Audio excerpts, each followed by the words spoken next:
Greetings from Bellevue, Tennessee. This is Matt Osmond with Blinky's Offset Barbecue, and you're listening to The Barbecue Central. Let's go! We'll do it live. Okay. Well, do it live! I'll write it and we'll do it live! So to get that perfect barbecue, you use wood. Are you sure it's safe? Whatever. We put the lighter fluid on, strike the match, and... Oh! Should we call the fire department? That might be a good idea.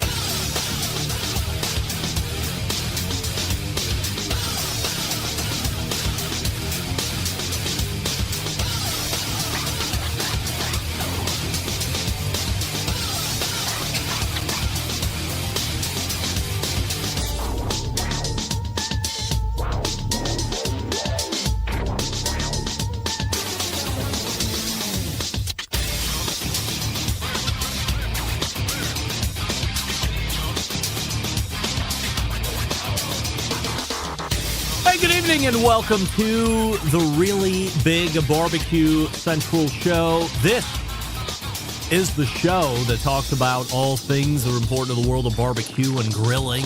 The show originating from the Rock and Roll Hall of Fame city, Bomb City, USA, Cleveland, Ohio, the barbecue capital of the North Coast. I'm your program host, Greg Rempe. Happy to have you aboard here on your Tuesday evenings, the live fire, fun, and frivolity show. If you'd like to get in contact with the show this evening, or you would like to follow the show during off-show hours, here's how you do all that. You can get in touch with the show by sending an email to Greg at bbqcentralshow.com. Follow us on all the social media channels at BBQ Central Show. And be sure to subscribe to the show podcast feed on your favorite podcast platform. Anything else you want to find out about the show this evening or at a later time can be found at the main website, thebbqcentralshow.com. And here's what's happening in case you get the newsletter coming up in about 12 minutes from now. First-time guest and somebody who I build in the newsletter is potentially the smartest man to ever appear on the show, a co-founder of a company called Winners Products, and you probably haven't heard of it unless you're really steeped in the biz, but we're going to know all about it tonight and a whole bunch more stuff with James Howe joins us.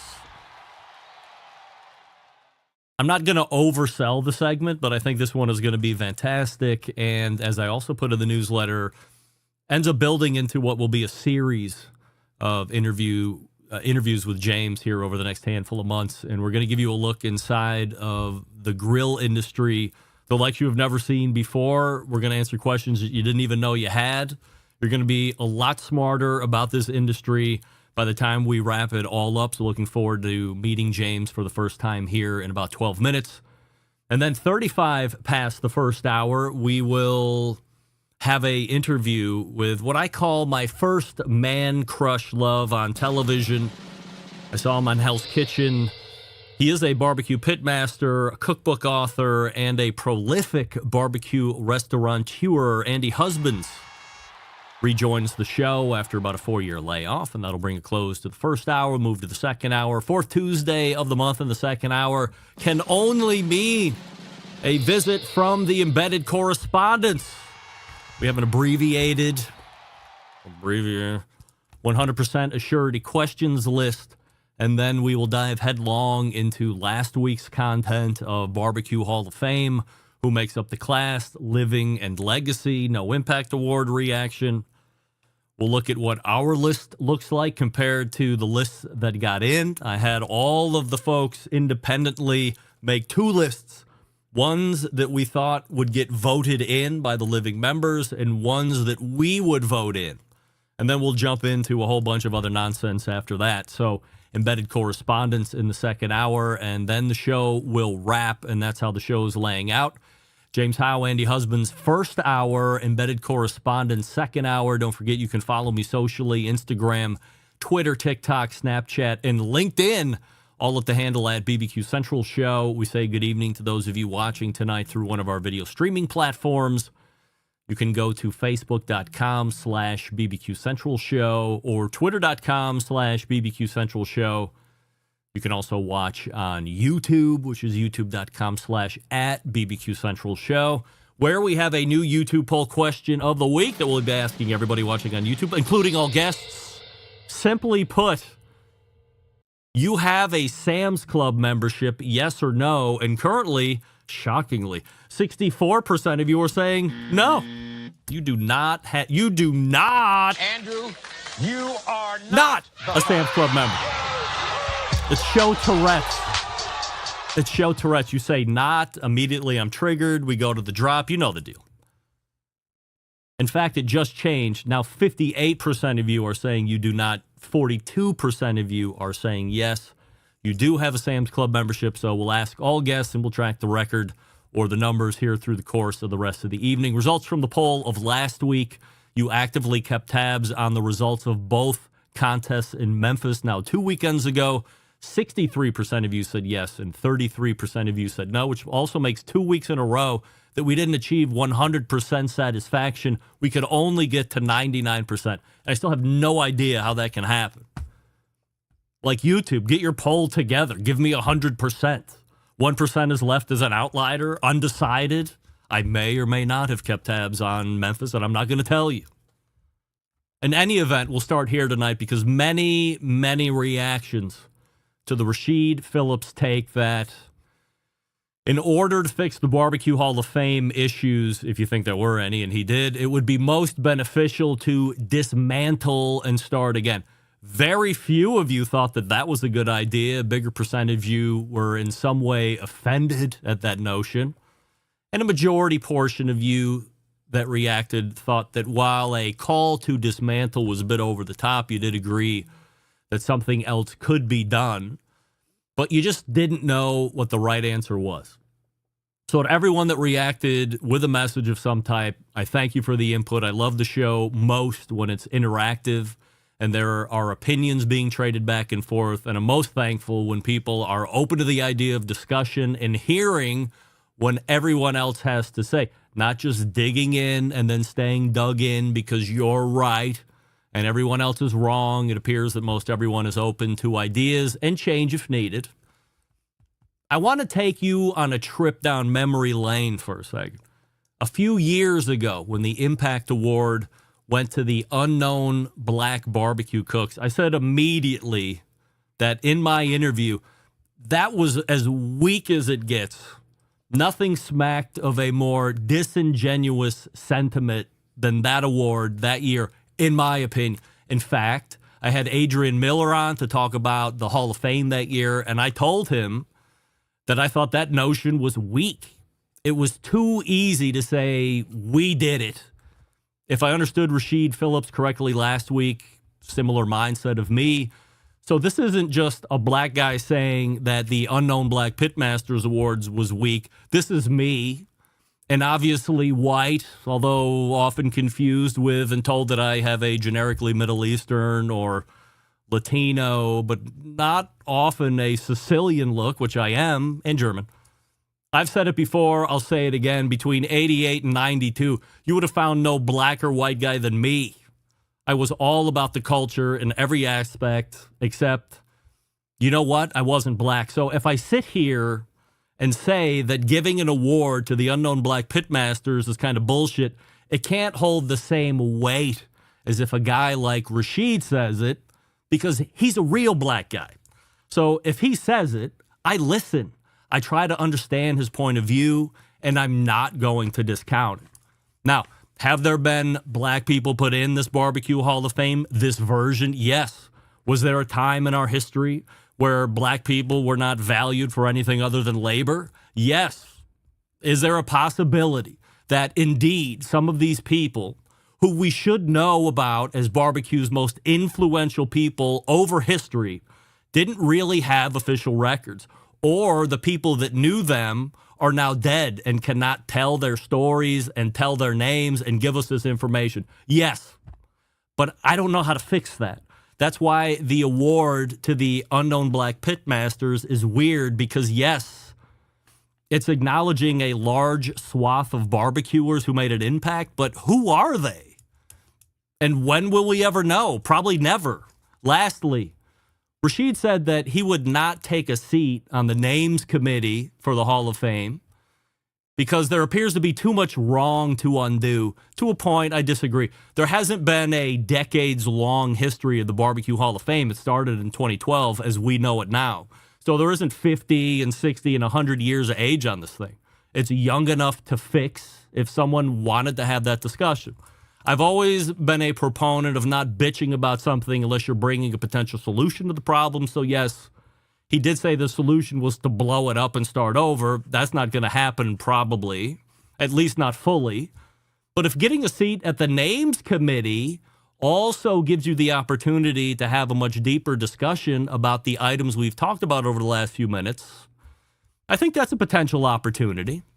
What do I always tell you? We'll continue to have this discussion as time wears on, and as we all know, time will wear on, whether we want to or not. There is a show programming note that I'll probably get to in the second hour. I can tell you this. There's not going to be a live show next week. Just relax. I got you covered. James Howe's in the green room. We'll get to him here in just 1 second. But as we lead up to it, and coincidentally, this segment is being brought to you by the Members Mark Grill that Winners Products actually makes. Say hello to the future of grilling with the patented thermostatic control technology. 2 cooking modes that allow you to cook whatever you want.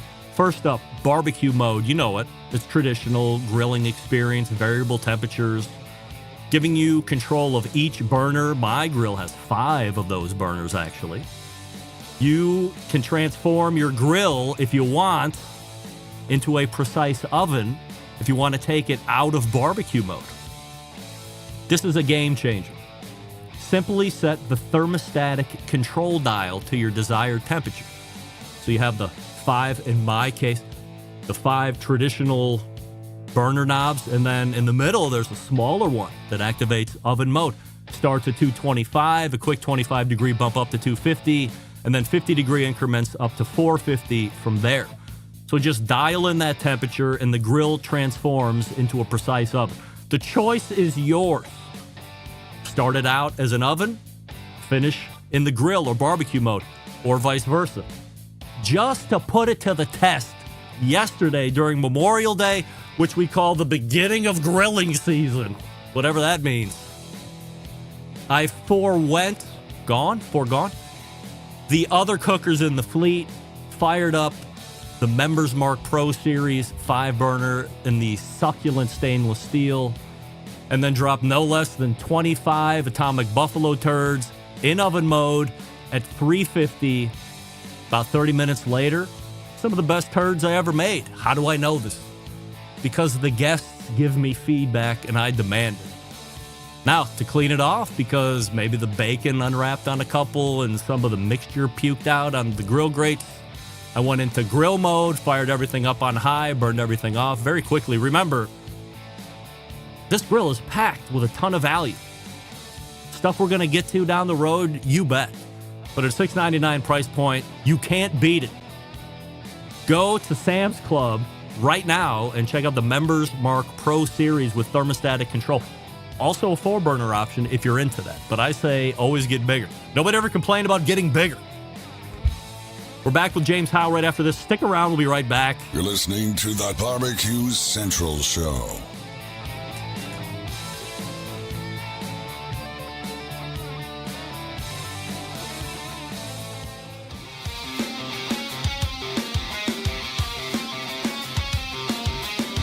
Broadcasting live from the BBQ Central Show studios in Cleveland, Ohio. You're listening to the BBQ Central Show. Once again, here's your host, Greg Rempe. This portion of the show being brought to you by cookinpellets.com, your number one source for quality wood pellets for all your pellet-driven cookers. You visit cookinpellets.com for more information or to purchase. Outside of purchasing there, we recommend you go to walmart.com or lowes.com or the fledgling website amazon.com. Same great products, the best shipping rates around. Good folks over at cookinpellets.com. I met my first guest tonight back in the teeth of the COVID pandemic At that point, I had just done a segment with Meathead where he was calling for a thermostatic control on gas grills, and we wondered why this is something that hasn't happened at that point. We pontificated on how exceptionally difficult it must be to install due to a number of factors we didn't know anything about. And then an email came in to get a few minutes to talk about the industry and specifically thermostat-controlled grills or lack thereof at that point. And that's where the love story for me started between me and my next guest. Since then, we've had a number of email conversations, phone conversations, and in real life at the HPB Expo in 2023. I'm happy to welcome in first-time guest and the Vice President, Managing Director of North America, and one of the original founders of Winners Products. James Howe joins me on the show. James, appreciate you coming on the show here this evening. Before we get going with all the background and get to know James talk, we have a YouTube poll question of the week. And this is very intriguing to me considering where you're at. We won't let the cat out of the bag yet. We're asking everybody, do you have a Sam's Club membership? Yes or no? No, I actually do not, because I live in Canada, so there are no Sam's Clubs in Canada. But my team does, and we certainly have one to go there and visit all the time. Within the 3 minutes I had given the last update, we have polled equal to 50-50. Yes and no. So while there was a almost overwhelming no, we have now sucked right back to even delta, which I certainly love. And I want to start tonight and say, you know, as I mentioned in the open, this is a conversation where we're going to get to know you a little bit over the next handful of months. We're going to be going through a lot of different things. There's so much to talk about with a guy like you. So tonight we're laying the foundation, and then during the last, let's say, third of this segment, specifically, we do want to talk about the Sam's Club Members Mark Grill, because that's what we're promoting. So there will be future segments with James coming up that you won't want to miss. Let's learn about James. A little personal background on you, where you're born, where'd you grow up, and did it revolve around this love we have of live fire? Actually, I grew up in Toronto, born and raised in Toronto, Canada. And you know, not really involved in live fire in any way growing up. So really that came about 23 years ago when we started to make outdoor cooking products. Has Winners Products always been your deal, or have you done other jobs or careers prior to Winners? Yeah, actually, I started in the automotive accessories business. So that would be manufacturing of automotive hydraulic lifts and air compressors and polishers. And at the time, I was working for a company that was doing a lot of business in North American retail. So I was in sales and marketing and product development for that company. I would be calling on people like Kmart and Canadian Tire and so forth. And that's kind of how I got my career started. A couple people out of that company then kind of created Winners Products in 2001. So you and a couple other guys or maybe gals, you see an opportunity, like what's the genesis of Winners? Well, actually, it's hard to believe now, but in 2001, there were no full-size gas grills coming out of China at all. So back then, the majority of product was being built in North America, and I think there was a grill being made in Taiwan. Pardon me? Only in the last 25 years, there's been Chinese grills? That's right. So prior to 2001, I don't believe there was one full-size gas grill coming out of China to North America. Wow. Yeah, so there was one, I believe, coming out of Taiwan, but nothing coming out of China. So what's how do you go from where you were at to getting in the gas grill market, I guess? Yeah, the opportunity came about. Actually, one of my existing clients, Canadian Tire, had mentioned to me that they were looking to buy gas grills out of China back in 2001. And we had actually been looking at that business. If you go back to 2001 or thereabouts, the industry was trying to move from regular propane tanks to the OPD valve. So most grills at that time were being sold with the tank. And we had this bright idea that we were going to build the tanks, as well in China, and that could all ship for free because it would nest within the barbecue grill itself, and that's how we would go to market. We eventually never sold one unit like that because our first customer was actually Canadian Tire, and in Canada they didn't have that system where I think the tanks were being sold with the grill. And then by the time we started shipping the U.S., that program had stopped. There's a question here that I need to ask, and I'm afraid I'm going to sound incredibly stupid here, but if gas grills have only been in this market for the last 25 years and Canadian Tire is coming to you looking to do gas grills in China, how does somebody know to say China's the place we got to go to get a gas grill? Is it just widely known at that point that labor's cheap or you can get something fairly inexpensive? Yeah, I think that time in kind of global trade was when a lot of products were being offshored from, various countries all over to China. So I think that was, that was just that time in history where all of the kind of retail sourcing offices were looking for opportunities in Asia, and there were already barbecue components being made in China, just not the full grill. And I think that had a lot to do with the fact that there was a lot of manufacturing and certification and really knowledge involved in it back then, and that was all being kept in North America, and that move overseas just hadn't happened yet. How do you find a factory for sale in China? Well, it wasn't a factory for sale. Like as I said, we were coming from the automotive hydraulic jack business, so in a lot of ways, it was really about metal fabrication and kind of understanding that aspect of it and going, okay, well, a gas grill looks like something that we could reasonably do.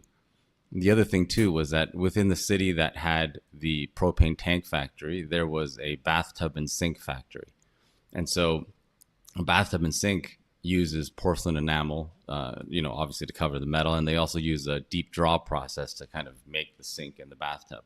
And that factory had been building tops and bottoms for, I believe it was Australia, a company called Aussie at the time. This would be back in 2000. So yeah, I remember we knew that they had the deep draw porcelain capability.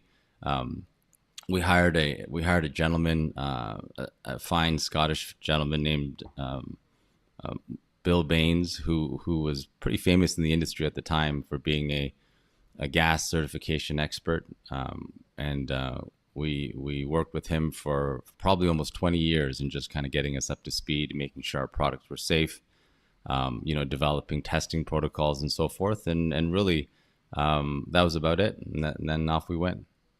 And Canadian Tire is the first customer of yours, or did you have somebody prior to that? No, Canadian Tire was the first customer for Winners. And, I'm really proud to say that they're still a customer today. How do you sell them? On where obviously they're coming to you, right, to say we want to do it, but there has to be some type of business that actually is transacting. Like, how do you fly them over to the factory? Do you mock up stuff? I mean, this is 25 years ago, so technology isn't near what it is today. Yeah, I mean, I think the beginning involved us sending a bunch of samples that really, we did the best we could, but they really weren't ready for the market at all. And Canadian Tire was great in giving us a lot of feedback at the time, and they agreed to come see us, which they did, and we set up kind of a mock assembly line with enough parts to build about 50 products, and we'd run the circuit around and keep feeding the parts back so they could see the vision of what we wanted to do. And, as I said, that was pretty early days, and they took a chance on us, and we're very grateful for that. And they agreed to buy it. Now, the big thing back then was, of course, whether we would get CSA certification or not, because again, it was all new. It was all new back then, so that was probably the only risk at that time. This is all private label stuff. Is Canadian Tire selling them as a Canadian Tire grill or whatever their own marketing was? Yeah, that private label was a brand called MasterChef, and that product still exists today, and it's still sold today. So believe it or not, 23 years later, that same product is still being sold today. So, there's been a lot of that unit. We can get into this more in a future interview here, but what's your general thought on, for as many grills as you see out there in retail today here in the States, how many are actually being manufactured by their own company, and how many are being manufactured by a company like yours, but we would know them as something else? That's a good question. I think if we're talking about, call it just mass retail products, so we'll split into two segments. I think you have your mass and you have your specialty, right? So mass being your Home Depots, your Lowe's, your Sam's Clubs, your Canadian Tires. I'd say probably at least 75% of it is being made through a contract manufacturer. I think that's probably the number, even among brands that you would know, and big brands. And that would apply to, every part, every different type of cooker. So whether that's a gas grill, a griddle, a pellet, and so forth. That's not necessarily a bad thing. That's just, the way it is.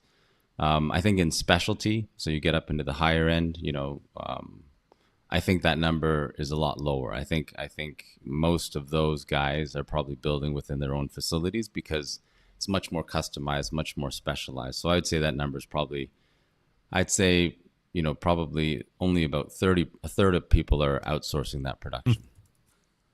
All right, so let's talk about the Sam's Club grill that I have been promoting here over the last 3 weeks or so, the Members Mark Pro Series grill. So this is their, if you're a Sam's Club shopper, Members Mark, a lot of these big box stores have their own labels of stuff, Kirkland and whatever the BJ stuff is, but Members Mark is Sam's Club. Talk to me about the technology on the grill and more importantly, I guess, how your partnership with Sam's Club evolves into how you end up making this grill. Yeah, I think, I think that's kind of the unique thing about this podcast, right? We wanted to really bring attention to the product. I think that's one of the limitations of private label sometimes is that I think a lot of consumers unfairly or fairly lump it in with just rebadged product, a product that is just existing and then you slap a label on it and out it goes. And that's certainly not how we came about and developed the Sam's Club product. We did a lot of research into what members were looking for, what their complaints with the category were, and what they liked, what they didn't like. And we worked with the Sam's Club team to really kind of figure out what we felt their members would value. And then we took a really ground up approach in developing the product. So we really targeted kind of the best brand in the industry, which was Weber, which I believe is Weber. I mean, they do a phenomenal job in terms of their product and their brand. And we really tried to get under the hood of what made that product really great and why customers love it and why the brand is held to such a high standard, at least in the retail space. I know that some of your viewers are probably, in the more specialty cooker space, but certainly for mass, Weber, I think is a great brand. And then I think a lot of it had to do with quality materials and proper specifications of the product. And we took a lot of care and detail to build that out and work with the Sam's team to bring that to life. The thermostatic control that makes that grill, that's only part of what makes that grill so special. That was actually co-developed with Canadian Tire. So, we'd been selling that technology and working with Canadian Tire about 3 years before it launched at Sam's. And so it's been in the market in Canada for 3 years under their private label. And so we knew the technology was robust and we knew it was reliable. And that's why when we introduced it to Sam's, we were excited about bringing that value to their members. How early in the conversation, let me ask you a better question. Do they say, James, bring us something? Here's our brainstorm. Now bring us something back, and then we can dissect it down and hone it in from there? Or do they really give you a set of, here's what we really want, give us something to us, and then if we can add some other stuff on that we both think might be value, then we can do that? How does that part of the relationship work? Yeah, I think every retailer is different, but certainly for Sam's, I think it's a real collaborative approach, right? So they have their view of what their members like, what has worked, what hasn't worked, and we have a big view on what's worked globally across different retail segments and price points, and then we go from there and we present a couple ideas, and they give us their feedback, and then we work on the product together, and ultimately they have final say on what the product ends up looking like and is. But it's a lot of dialogue along the way.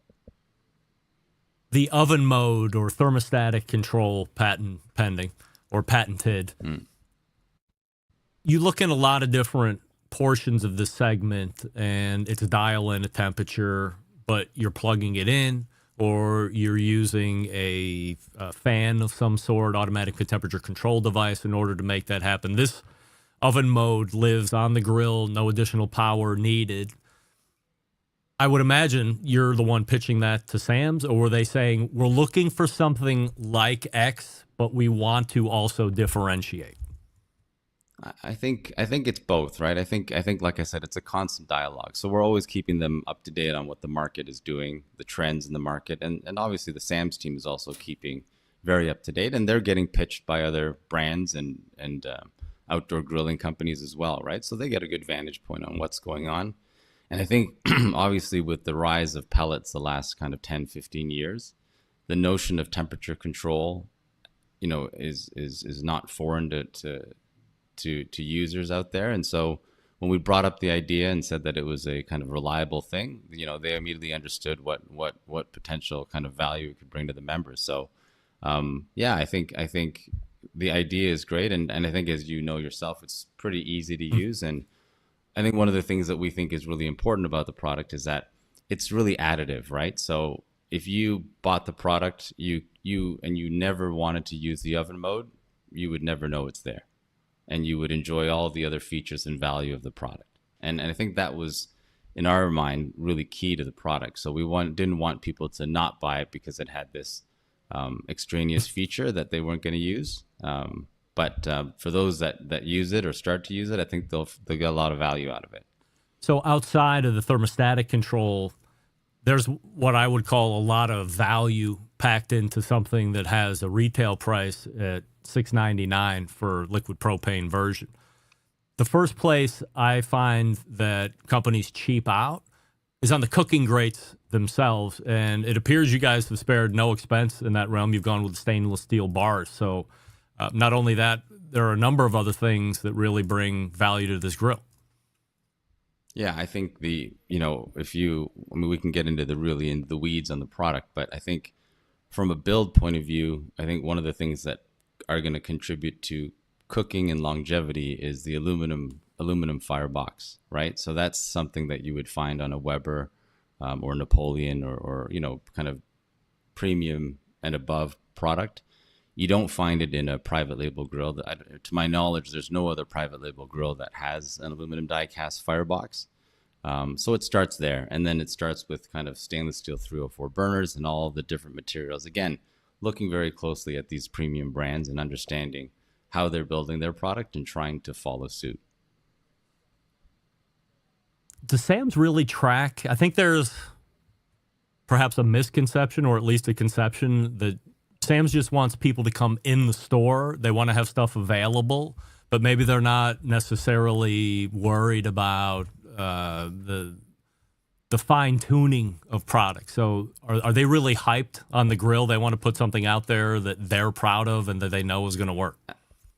Yeah, I think this is one of the big misconceptions on private label. I think if the general population knew how much effort and how many resources were put into making sure their private label was as good as can be, I think the consumers would have a totally different perception of the product. I mean, there are quality people, there are performance people, they're constantly testing. We are under a lot of pressure to constantly, kind of review ratings on the website and address any concerns from customers. And, no product is perfect. And certainly, everybody on both sides keeps trying to evolve and kind of refine the product to make it the best it can be. But like I said, I think one of the objectives of coming on this show was really to shine a light on not just Sam's program, but a lot of different private label programs in the industry that I think do a really, really good job and provide a lot of value to consumers. And there's two different models that are available with the thermostatic technology. Mm-hmm. There's two different models. There's a 5-burner stainless, which you have. I think it's about 620 square inches of primary cooking surface. And a 4-burner, I think that's at about 500 square inches of primary cooking surface. And of course, the rest of the Sam's line is great as well. There's a great value option. It doesn't have thermostatic control, but that's at $299. And then there's a killer griddle, all stainless with a lid. I think that's probably the best value in the industry by far. So I think there's something for everybody in the assortment, and hopefully your viewers will give it a chance and begin to recognize how great some of the product is there at Sam's. James, you are one of the smartest guys I know. I've enjoyed getting to know you over the last handful of years. For sure. No way. I mean, we're only starting to show the spotlight. Next conversations are going to be way more in depth, and we're going to answer a lot of stuff that maybe you didn't even know you had questions about until we started talking those conversations. So, James, really appreciate the time this evening, and we will look for you again soon. Sure. Thank you very much. You got it. James Howe right there from Winners Products, talking about the Sam's Club Grill, the Members Mark Pro Series, 5-burner, 4-burner. And as he said, if you don't want thermostatic control, they make more of the baseline options out there as well. So if you got a Sam's Club membership, which 52% of you do according to the poll, head on over, check it out, touch it, feel it. Call me. I've been using one for the last month, 5 weeks. I got firsthand experience. I'll let you know everything that I've done with it, what I think about it. By the way, the one that I have, also the infrared side burner. Not that piece of crap propane side burner that blows in the wind that you relegate to lighting charcoal chimneys because it can't do shit else. This is a real-ass infrared burner. Speaking of infrared burners, here's one right here on that Schwank grill. Oh, yeah, sexy. You want infrared burner technology that some of the best steakhouses in the country are using? Steakhouses like what? Well, glad you asked. Like Del Frisco's and Cut 432 and Morton's Steakhouse. Now, these guys aren't just using infrared burners. They're using the Schwank infrared burner technology in the restaurant. So speaking of no higher terms than those 3 names, and there's plenty more across the country that are using them. Supremely portable. We're going to be coming into the teeth of tailgate season here very soon. So you want to take it to the football games, whether that be pro, high school, or college, no problem. We can do that as well.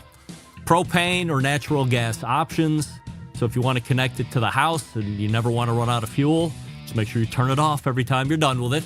Or you can go propane, liquid propane. Either way, I have the ability to save you $150 off either fuel option. Go to schwankgrills.com, SCHWANK, schwankgrills.com, and use promo code BBQ Central, all one word, BBQ Central at checkout, and you can save $150 off any Schwank grill. It's that easy to save money and enjoy restaurant quality heat. Lobster tails, scallops, delicate fish. Don't worry. Plenty of different level options so you can control the intensity of the heat if you want. And I'm saving you $150. Let's go. It's grilling season as of yesterday. Come on. Schwankgrills.com, promo code BBQ Central. Andy Husbands is next. Yes. You're listening to the BBQ Central Show.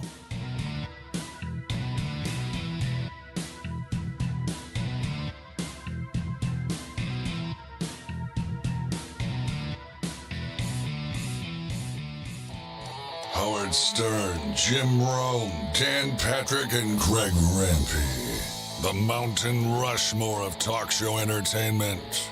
Now, let's get back to the BBQ Central Show. And you know it's grilling season when every sponsor is something I used yesterday during the cookout. So we used the Members Mark to do Atomic Buffalo Turds. I also used this sponsor, Fireboard, to run the Primo. I used the Fireboard Drive. Was doing some ribs on there, spare ribs.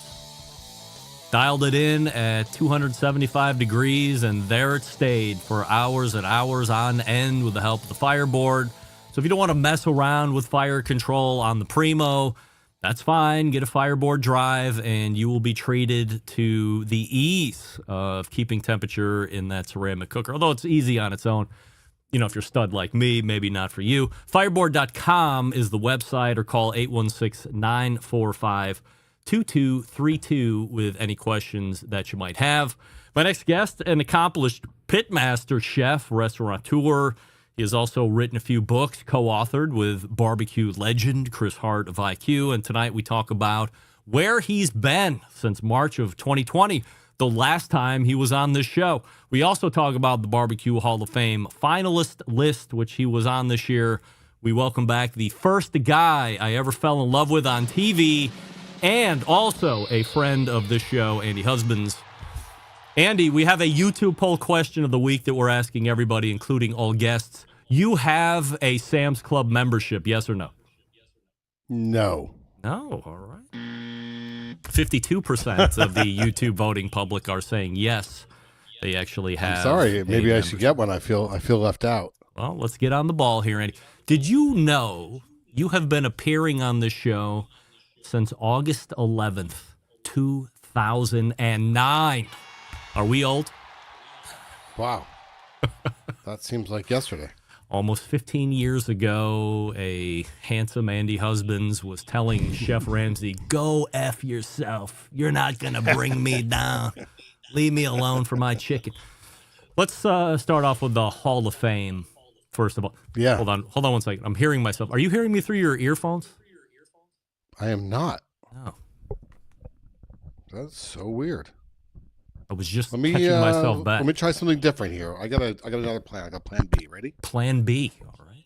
Go to plan B. How about now? How's that any better? Can you hear me?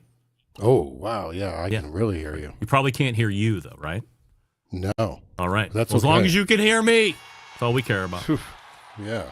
First time got you. on the 10 finalists list that was announced on the show back on May 8th, if you can believe it, almost 3 weeks ago. Did you even know there was a BBQ Hall of Fame prior to this year? Yeah, I was well aware of it. Well aware. Oh, good. Yeah, well, I mean, I go to the Royal, so, we see that happening there. And, I mean, so many greats are in there. I've always, it's a cool thing. I mean, I'm so happy that they do it. I just think recognizing, and I'm not talking about myself. I'm just recognizing great people within our passion and our love is important. I think it's really, really important to know history. So. Your thoughts when you were contacted about making the 10 finals? So, if you know me, I'm rarely speechless. And when they called, I still don't really know what to say. It was just like, I'm honored and thank you. Like I do kind of feel though that I don't know. I feel like it's something that maybe kind of happens at the end of your career, or I'm not saying that Diva Q is at the end of her career by any means. I don't want her coming after me. I love that lady. Last time I saw her, she wouldn't let me leave a bar. And she kept giving me whiskey shots, and I think she went to the bathroom, and I ran out of there because I couldn't handle it anymore. Did you nominate yourself? No, of course not. Thoughts on the 4 living members who make up the class this year? Well, before we get to the living members, how cool Big Bob Gibson. When you read his stuff and you go, this guy created white sauce. Like, it's the coolest thing. Like, because I always often thought, like, who created, hollandaise sauce? And like here, white sauce is like, that is so cool that this guy did that. I didn't know that until I read it. Look, Diva Q, super great in her space, super talented, big champion, big competitor. So super cool. I don't know much about Rick Brown. I know he's in the TV space, and what I read about him seems like well deserved.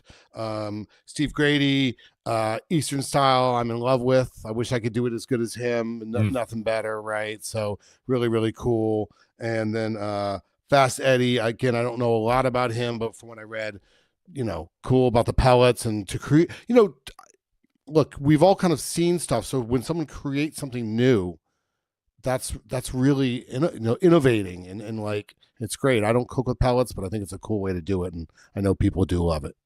If I gave you one unilateral vote to put in one additional member this year outside of yourself that was left off, who would you put in the hall and why? Jeez, again, not prepared for this question. It's a different show than the last time. We're not just doing dick and fart jokes anymore. This is hard hitting. I got to put my boy Chris Hart in there. He's not on the list. On the list. Oh, from the big list? Yeah, from the finals list. Yeah, outside of yourself, of course. I don't know. Everybody, I'm not sure. They're all deserving. I mean, I don't know who else to say. I don't know an Andy Husbands that's not willing to put his neck out. They're all really. It was really a cool list. I mean, it was just cool to be on it. So, do you feel that you have a good chance at making it back on the 10 finalist list again next year? Because that list is evaporated as of last Wednesday when all the finalists were in. So just because you were on the top 10 this year does not mean that you're automatically on there next year. You have to get re-argued for. So where's your confidence level that you'll show back up again?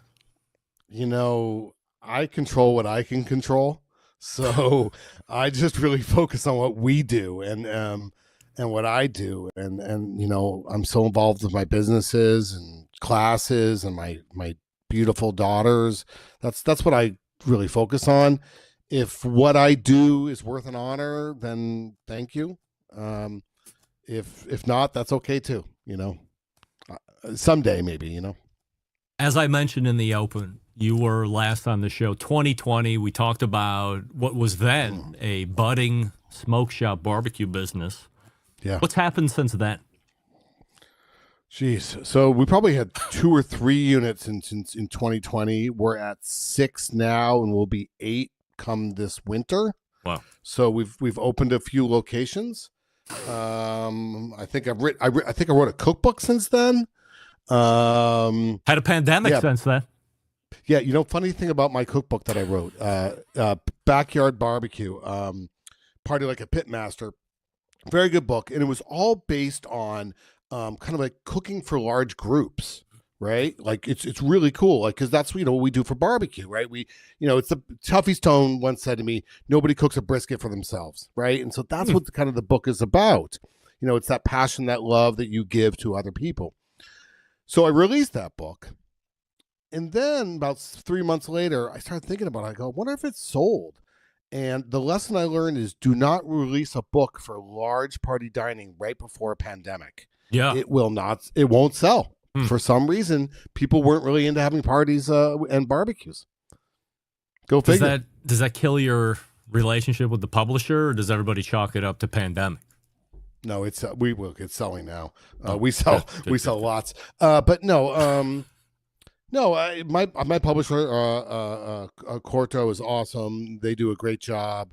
And if I want to write another book, I'm sure that is available. Some of mine sell really well, and some of them sell okay. Do you have one in the works, like that you're noodling on right now, or writing starter chapters on?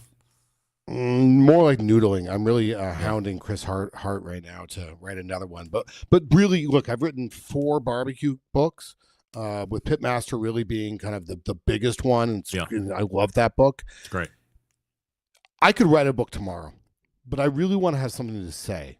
And that is what, we've seen so many recycled cookbooks that I really want one that's going to be, that I have something to say. And we've got some ideas, and we're kind of, the way Chris and I do it is we kind of noodle it back and forth and bounce around ideas like, what about this? What about that?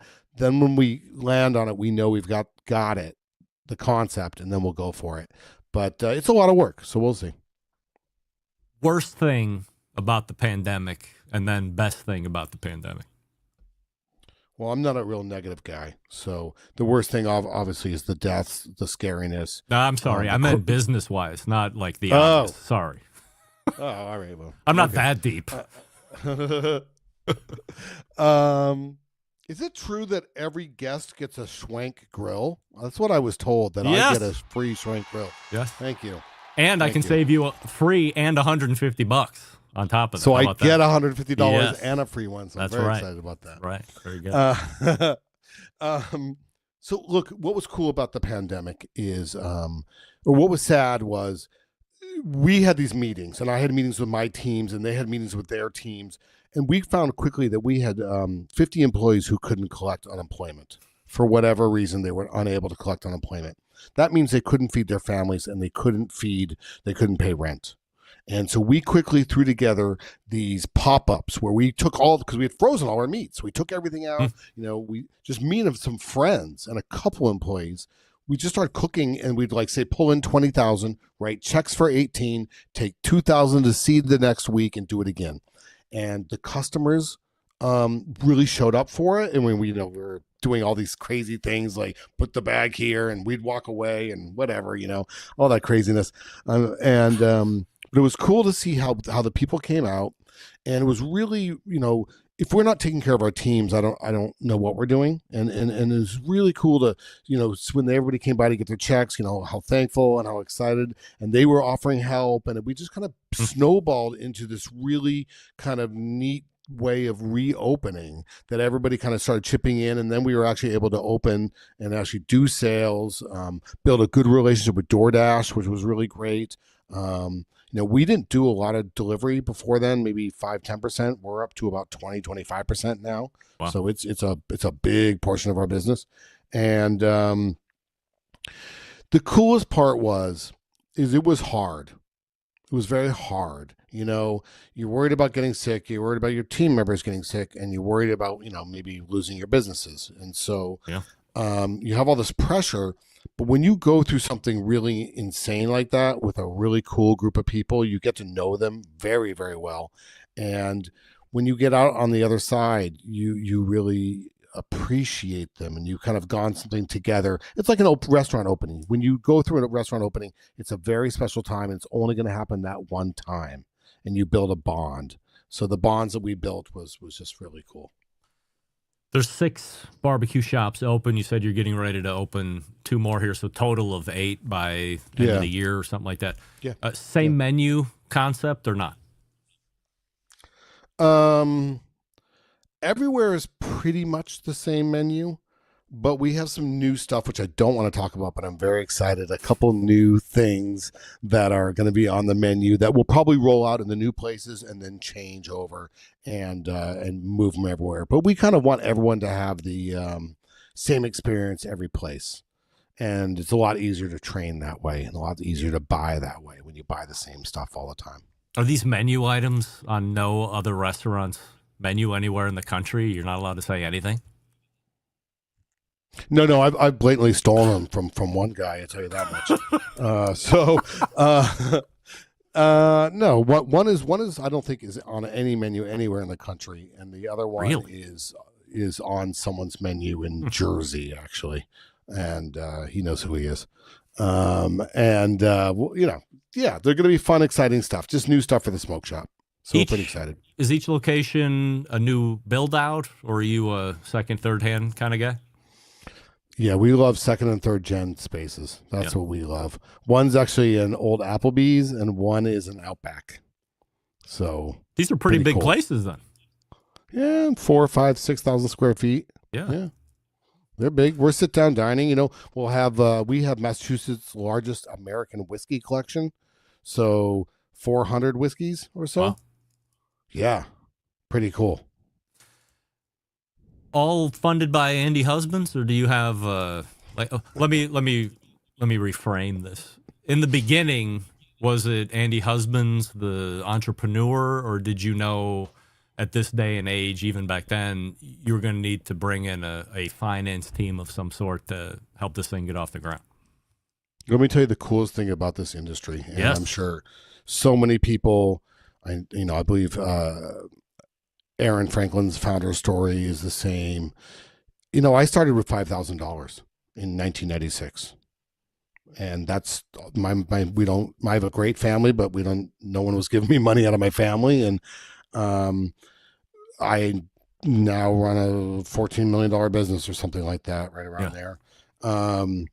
And just by kind of having really good advisors and friends and people that could, show me how to do it. So that's how I opened my first business, to open the smoke shop, which was going to be a big endeavor. We built the smoke shop to grow. That was the plan. I wanted the challenge. So I wanted to try to open up a bunch of places. And I partnered with this guy. His name is Brian Lesser. He's my business partner. His job is lease negotiation. I mean, we overlap a lot, but he's really good at lease negotiations. He's good at like financial structure. He does like all the numbers and the lawyering and the accountants and the HR and the stuff that I do not want to deal with. And he's really good at all of it. And my job is food, hospitality, and marketing. And those are the things that I love to do. Customer relations. I love that stuff. So we got together and, we're privately funded. If you're looking to write a substantial check, I'll happily take one. We do limited partnerships is what we do. How do you keep barbecue meats consistent through the units? Great question. Well, first of all, you buy consistently. That's got to start. You got to buy a really good product. You got to buy, so we're big enough now that we talk to we talk to the actual producers. We're not, whoever delivers it to us, that's fine. But with the producers, that's who we're dealing with, which is great. Because you can get real good deals, and so buy well, and we have, we're never evers, no hormones, no antibiotics, that kind of stuff, making sure we get a good product. So good product in the door, all restaurants, that's what's really important, job one. Job two is SOPs, right? So training, rules of engagement, how do we do it? Consistent, we all our rubs. We have somebody who makes our rubs now, so they come in 50-pound boxes. And so we're, that's consistent. And then the cooking is, we use the same pits everywhere, very important to us. And then it is, so that's kind of through cooking it. Then the hot hold is the $64,000 question. And for us, it's more like a $5,000 question. It's CVAPs all day long. So what our goal is to, pull out the briskets in the morning, let them rest for a little bit, and slap them into the CVAPs, fire more briskets for the evening. Ribs are going to be fired 2 or 3 times a day, that kind of stuff, chicken, throughout the day. So we're continually trying to be as fresh as we can, as well as be, but, not overcook as well. But unfortunately, New England, I don't know if it's unfortunately, but so where we are is a different financial makeup than a southern restaurant where rents are maybe a little bit cheaper. So running out isn't necessarily a great option for us. If we were to run out mid-service at 8:00, it would be like pandemonium. It just wouldn't happen. So we have to kind of really do an educated guess on how much to cook. So my follow-up question was going to be, outside of Texas, I don't know any other barbecue location that says we're opening for lunch, holds nose aside because they open for barbecue breakfast for whatever reason, but everybody else opens for lunch, and then you have to get there at some point before everything sells out, everybody's fucking happy, and they do it again the next day. Go outside of Texas, and it's like only one guy on the west side of Cleveland who runs Thursdays, Fridays, and Saturdays, operates the same way, and everybody else is like traditional restaurant, open at lunch, and they're open until 9 o'clock at night. Did you ever toy, and I'm guessing probably not because of, considering the answer you just gave me, but did you ever toy with opening for lunch and going to sell out and just being done that way? Well, I hate to correct you a little bit, but just so you know, Chris Pietro from Prime in Knightsville, North Carolina, he cooks till he's out. He sells till he's out. If you haven't been to Prime Barbecue, he's awesome. He does a great job, Texas style. Bill Durney, I think he's pretty much cooking until he runs out in hometown in Brooklyn, right? So there are other people who do it. here's the deal. If Don't you didn't know correct this, me anymore. That's very okay, embarrassing I'm sorry. for me. Yeah, I know. Offline. You probably don't know this, but this is a little secret. You pay rent all day long. Right. Right. So we, if you knew what we paid, and I'm not going to say what we do, but look, we're in like technology. We're right near MIT, right? We're like, right. We're in Harvard Square. Yeah. What do you think the rents are? So, it's just, and then it also, it's just not our culture.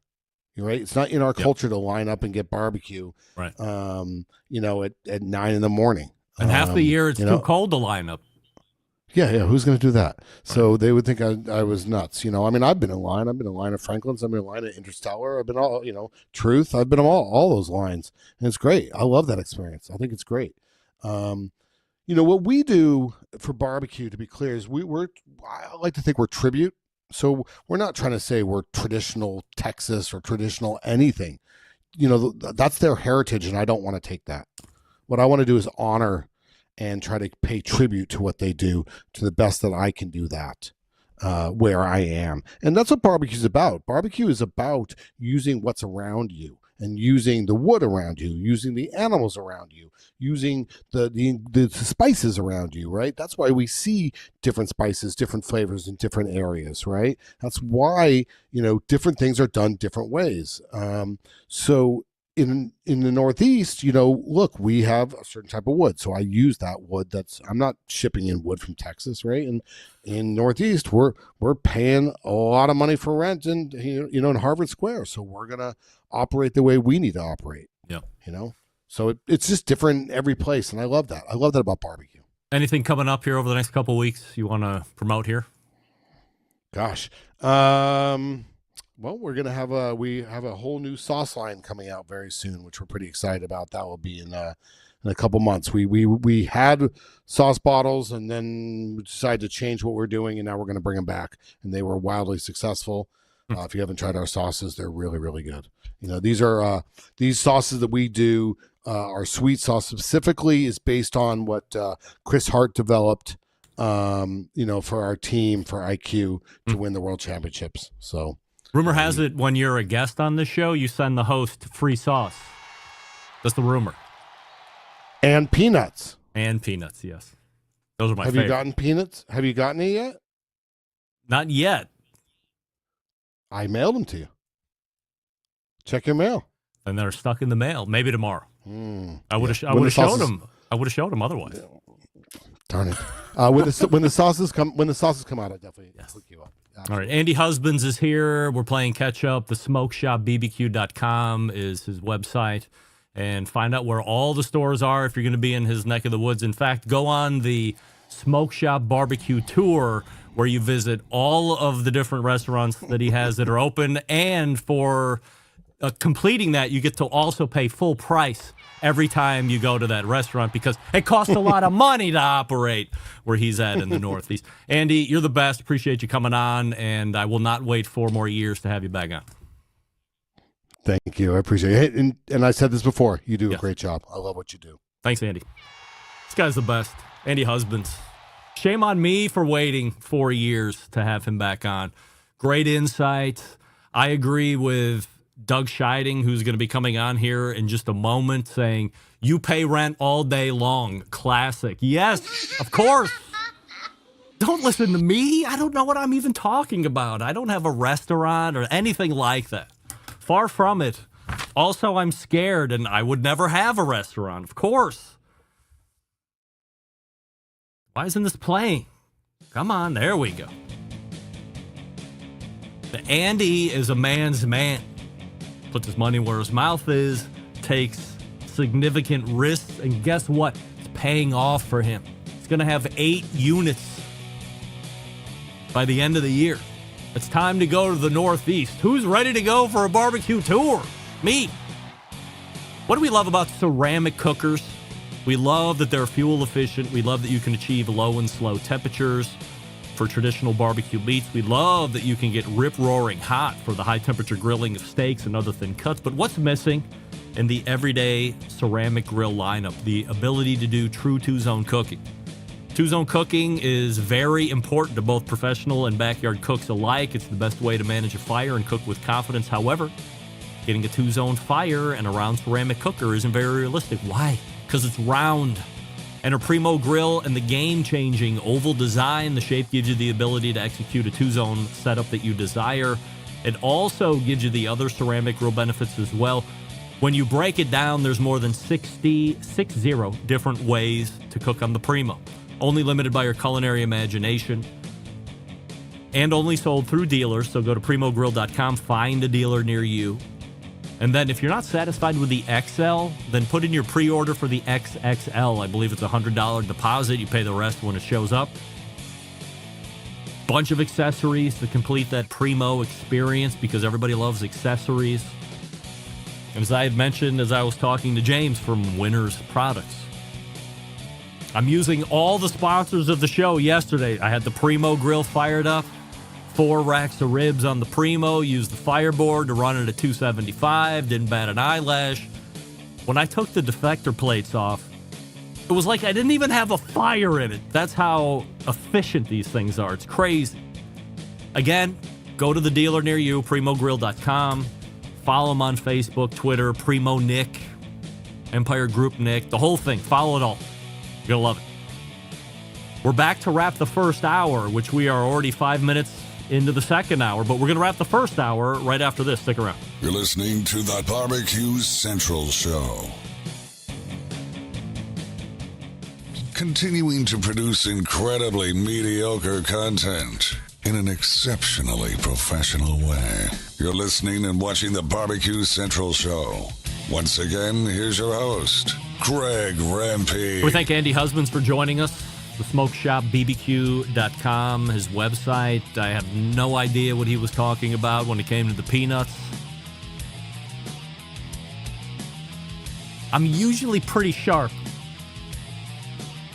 If I'm missing the joke, whoop, flashed right over my bald head. And there's not a lot of friction there, too. So you just whoosh, flipped right over. All right. We are going to quickly close up shop here in the first hour. Abridged second hour. We'll get a quick update on the YouTube poll question of the week. You stick around, and we'll be right back.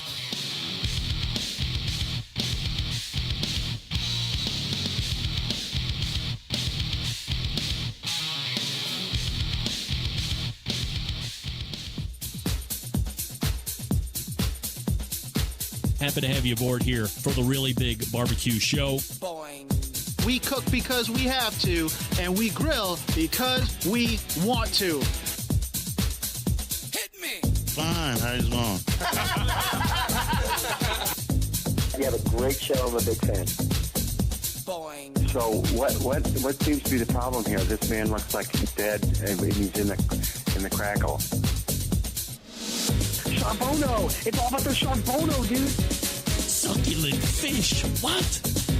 He ate 54 wieners. Oh, listen, Lavernius, shut your face. I'm shaking like a dog shit peach seeds.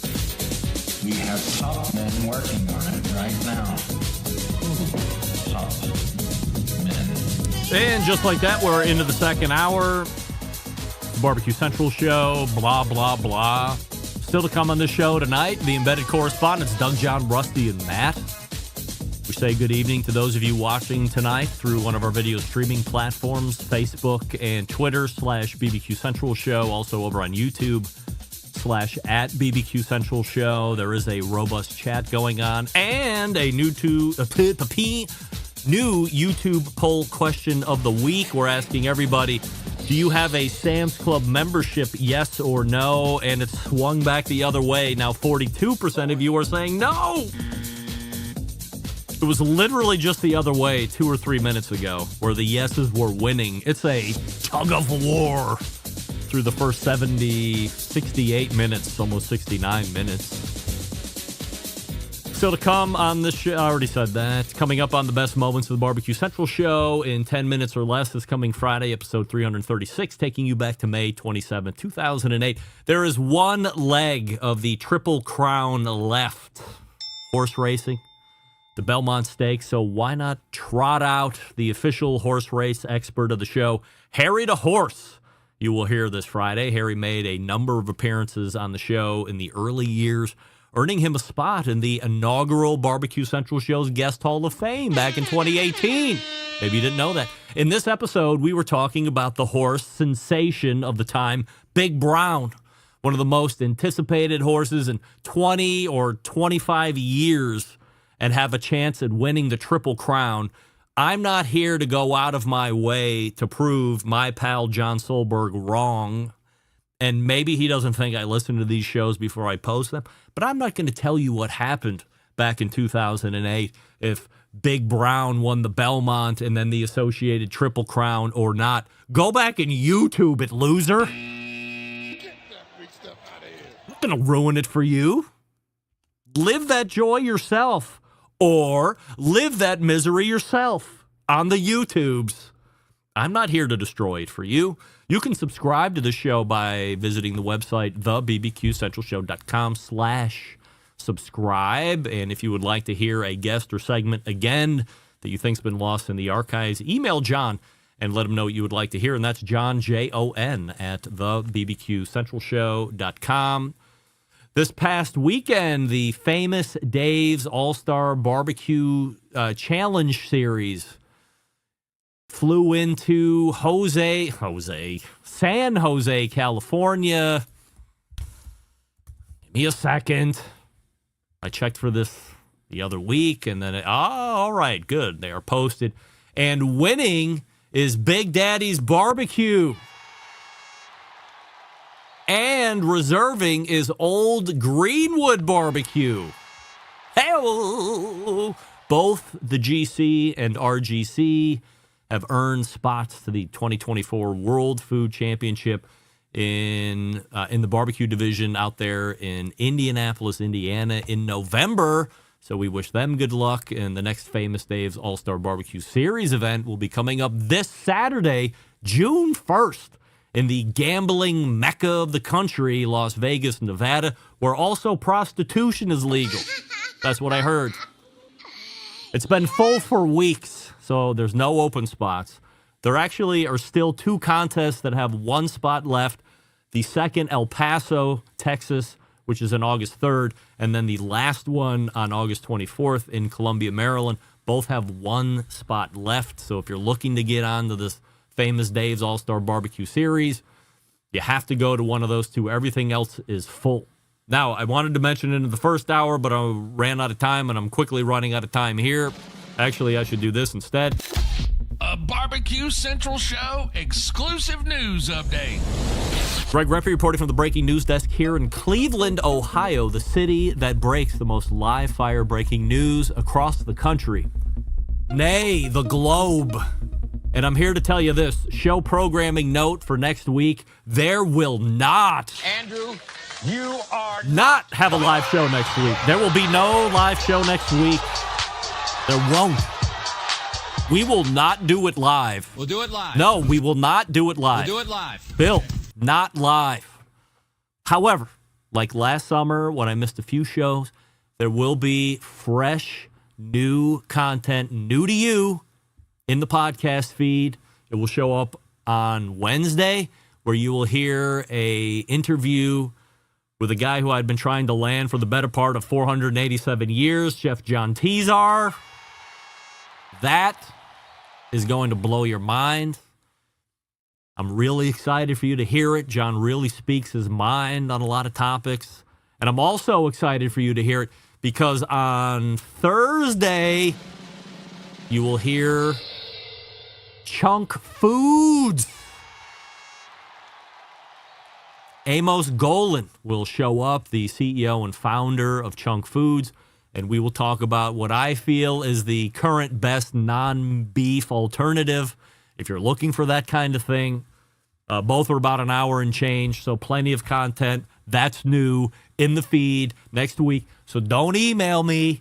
on Wednesday or Thursday, wondering, but it's all going to be in there. It's just, didn't happen on Tuesday night. But it's brand new content. It's exciting content. Some of it is salacious in that first one on Wednesday with John Tezar. And if you hate non-beef options, then Thursday's going to be mega salacious. Either way, don't worry. No live show next week, but new content nonetheless. And I've almost made it on time. We're a little late, but don't worry. We'll catch up.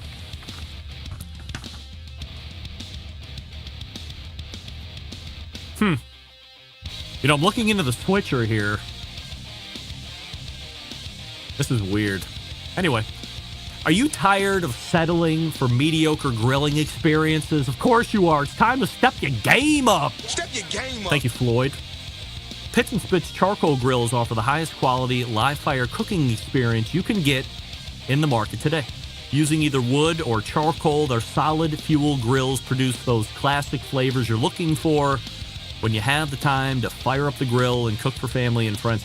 With a large adjustable fuel tray, you can raise and lower the fire to control and fine-tune the heat. They're taking the very popular Santa Maria style grill.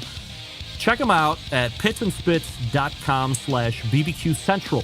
That's pitsandspits.com/BBQ Central, and then use promo code Charcoal Central, all one word, for $150 off any charcoal grill that they sell. Once again, Pits and Spits with a double T on the Pits and the Spits.com/BBQ Central. If only I had a Pits and Spits grill, I would have used that yesterday too, because I use everything else. I even used Doug's dust as a finishing dust on the ribs, if you can believe it. Steve said they were great. Look how excited that maniac is. We'll get to him here in just a sec. Pitsandspits.com/BBQ Central Show. Pitsandspits.com/BBQ Central Show. It's the embedded correspondents, or at least 75% of them. Stick around. I'll be right back. You're listening to the BBQ Central Show.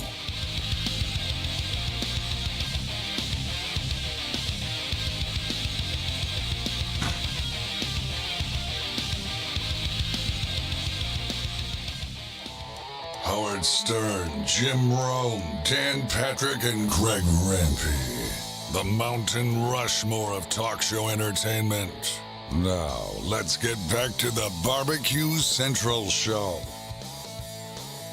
All right, welcome back. This portion of the show being brought to you by Pit Barrel Cooker, the most unbelievable outdoor cooking device on the planet, currently available in 3 sizes with a host of accessories. It doesn't matter if you're a beginner or a professional, it's a cooker you want to add to the arsenal regardless.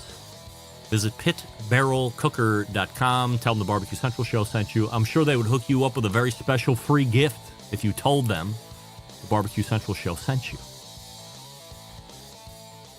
All right, it's the 4th Tuesday of a month, and that could only mean one thing in the second hour. It's the embedded correspondence as I punch up their sound, and there they are.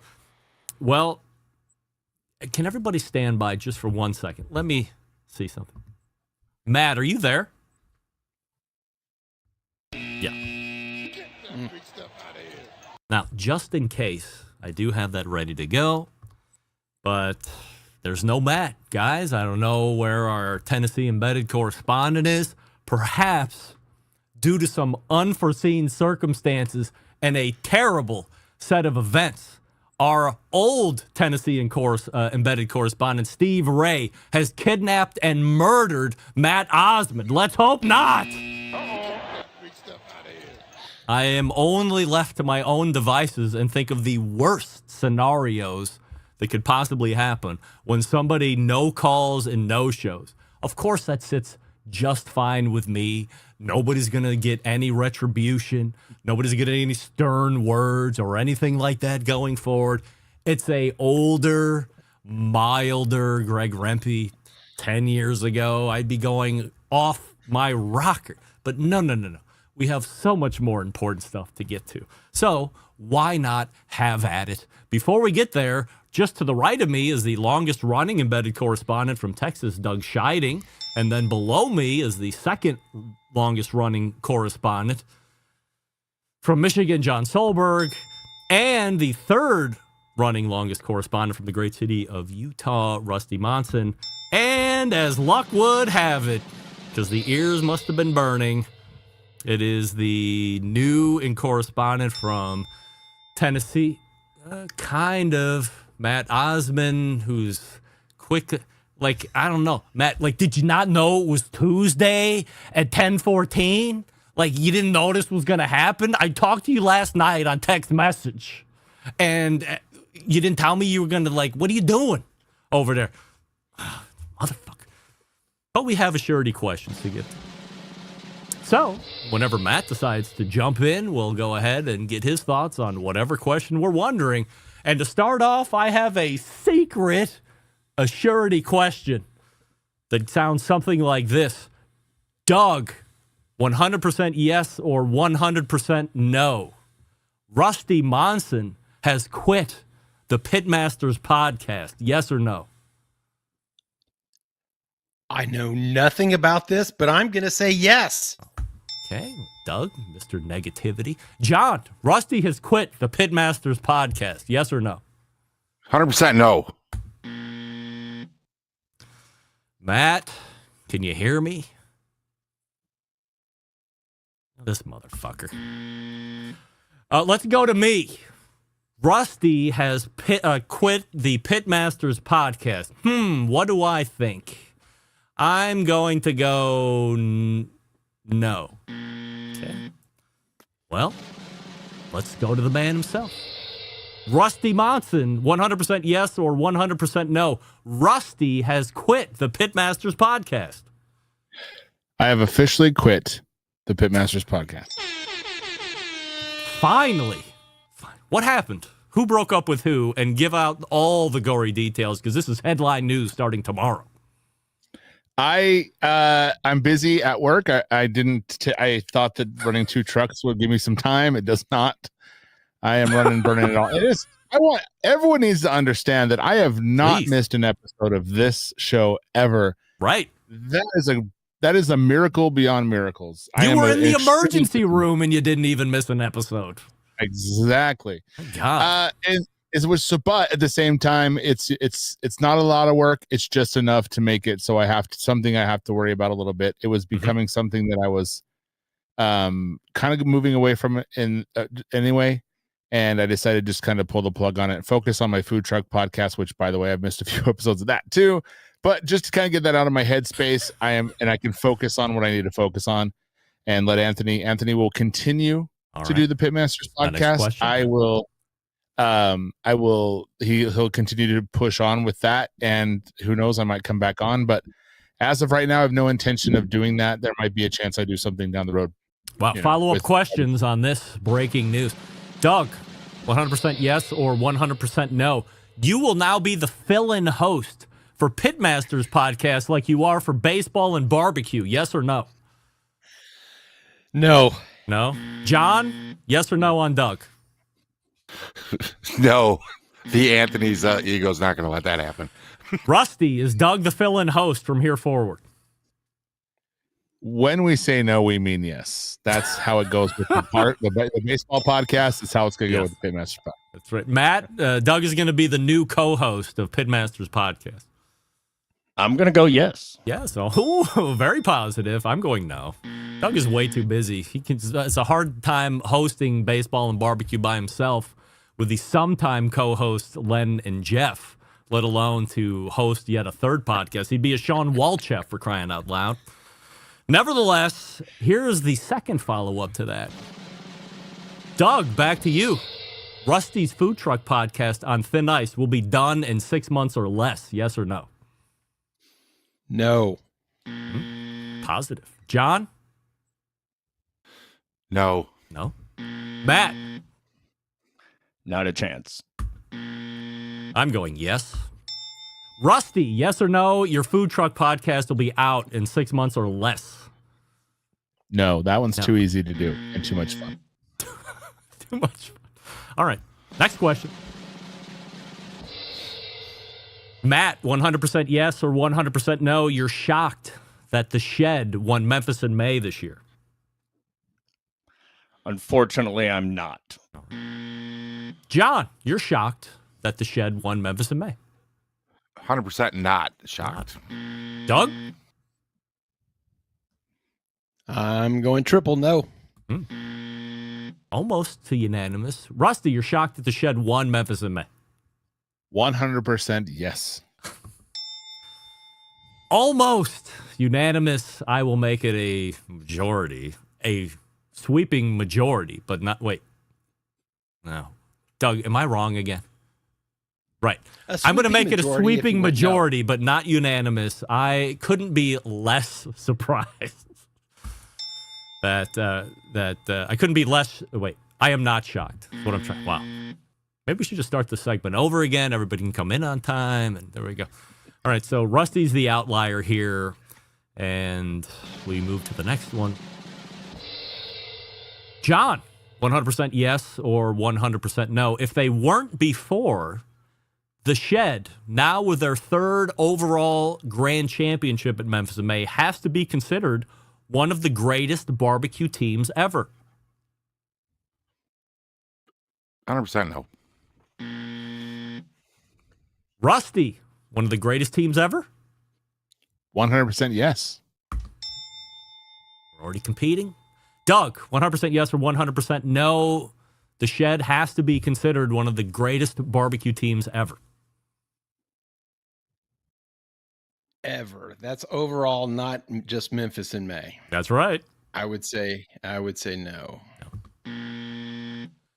Matt, the Shed has to be considered one of the greatest barbecue teams ever.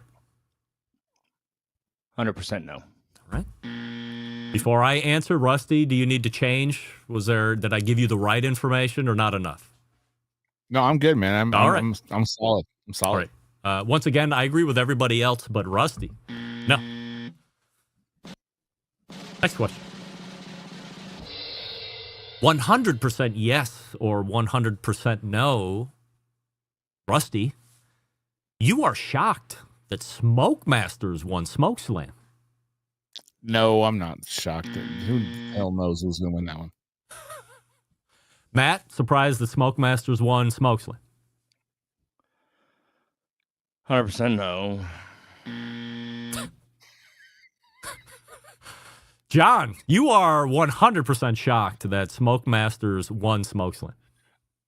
100% no. Douglas. 100% no. I'm going to go no, just because I want to have I want to have unanimous. Here's the better question that nobody knew about. 100% yes or 100% no. You knew who Smoke Masters was before Smoke Slam. Doug, yes or no? Surprisingly, no. John. Hell no, I never heard of him. I never heard of him until just now. Matt. 100% yes.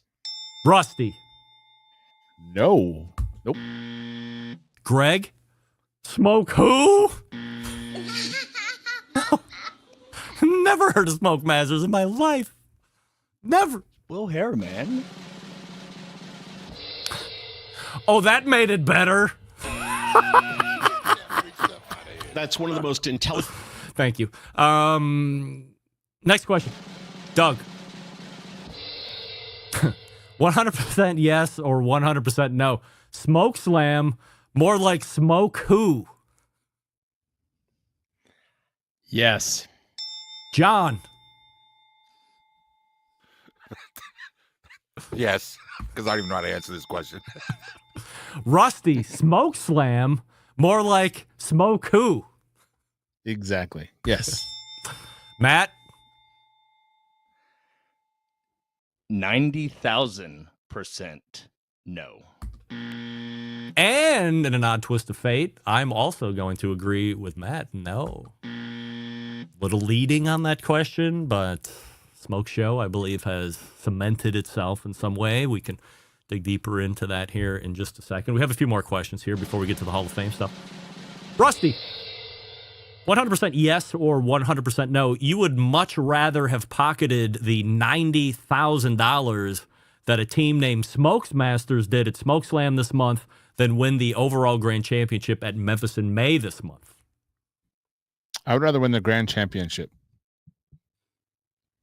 At? Oh, Memphis in May. Okay. Doug, 100% yes or 100% no. You would have rather pocketed the $90,000 that Smokemasters did. Sorry, and also Grand Championship at Smokeslam this month than win the overall Grand Championship at Memphis in May this month. 100% no. Oh. Matt, money? Yes. John. All day, give me the money. Memphis and what? It's over. By the way, I'm agreeing with Matt and John. Here comes the money. Show me $90,000 in my bank, Polly. Doug, you shake your head in disdain and indignance. Why? That money will be gone, especially with the 20 members of Smoke Masters. It'll be gone very quickly. Yeah, but dude, this shed had 748 team members. What are you talking about? Yeah, that's true. The shed has actually won 3 out of the last 9 years, believe it or not, when I believe back and it. look. But that's I believe that's pretty amazing. But no, it's just the notoriety of getting the world championship. That's be more money to them, I think, in the long run. Rusty, they can make it into more money. Go ahead, Rusty. That's what I was going to say, what Doug just said. If you're an entrepreneur-minded person, you could take that Memphis in May win and turn it into more than 90,000 eventually by using product placement, all that stuff. It'd probably get you on TV shows. You could come up with your own rubs, sauces, different things like that. You can promote yourself a lot easier when you win an established contest like that, especially like Memphis in May. It kind of puts you on the map a little bit. You can use that for marketing and branding. Like, it's probably one of the best marketing and branding tools in all of barbecue. Go ahead, Matt. All right, so I concur with that, except when you already have such an established name in the industry, and one more, until they get with Myron and Chris and they're on the hunt to see who's going to go there, in my opinion, it's just one more. What more can they get from 3 or 4-time world champion over here doing this when you already have that notoriety? To somebody who's never won it, it puts you on the map. That's where the gusto is. Go ahead, Doug. And that's the way I took the question. I've earned more than 100,000, 90,000, whatever you want to call it, since winning the world championship. All right. Next question. John, back to you. 100% yes or 100% no. Between those two events, that being Smokeslam and Memphis in May, the Everyday Barbecue and Griller has no idea that either contest took place a few weeks ago. 100% yes. They have no idea. Matt? 100% yes. Doug, the Everyday Ham and Egger, has no idea that either event took place a couple weeks ago. I'm feeling another unanimous yes. There hasn't been any unanimous. Oh, well, there's only been one. All right, Rusty, yes or no to the Everyday Ham and Egger? Yes on that one. Hey, we did it again. Yes.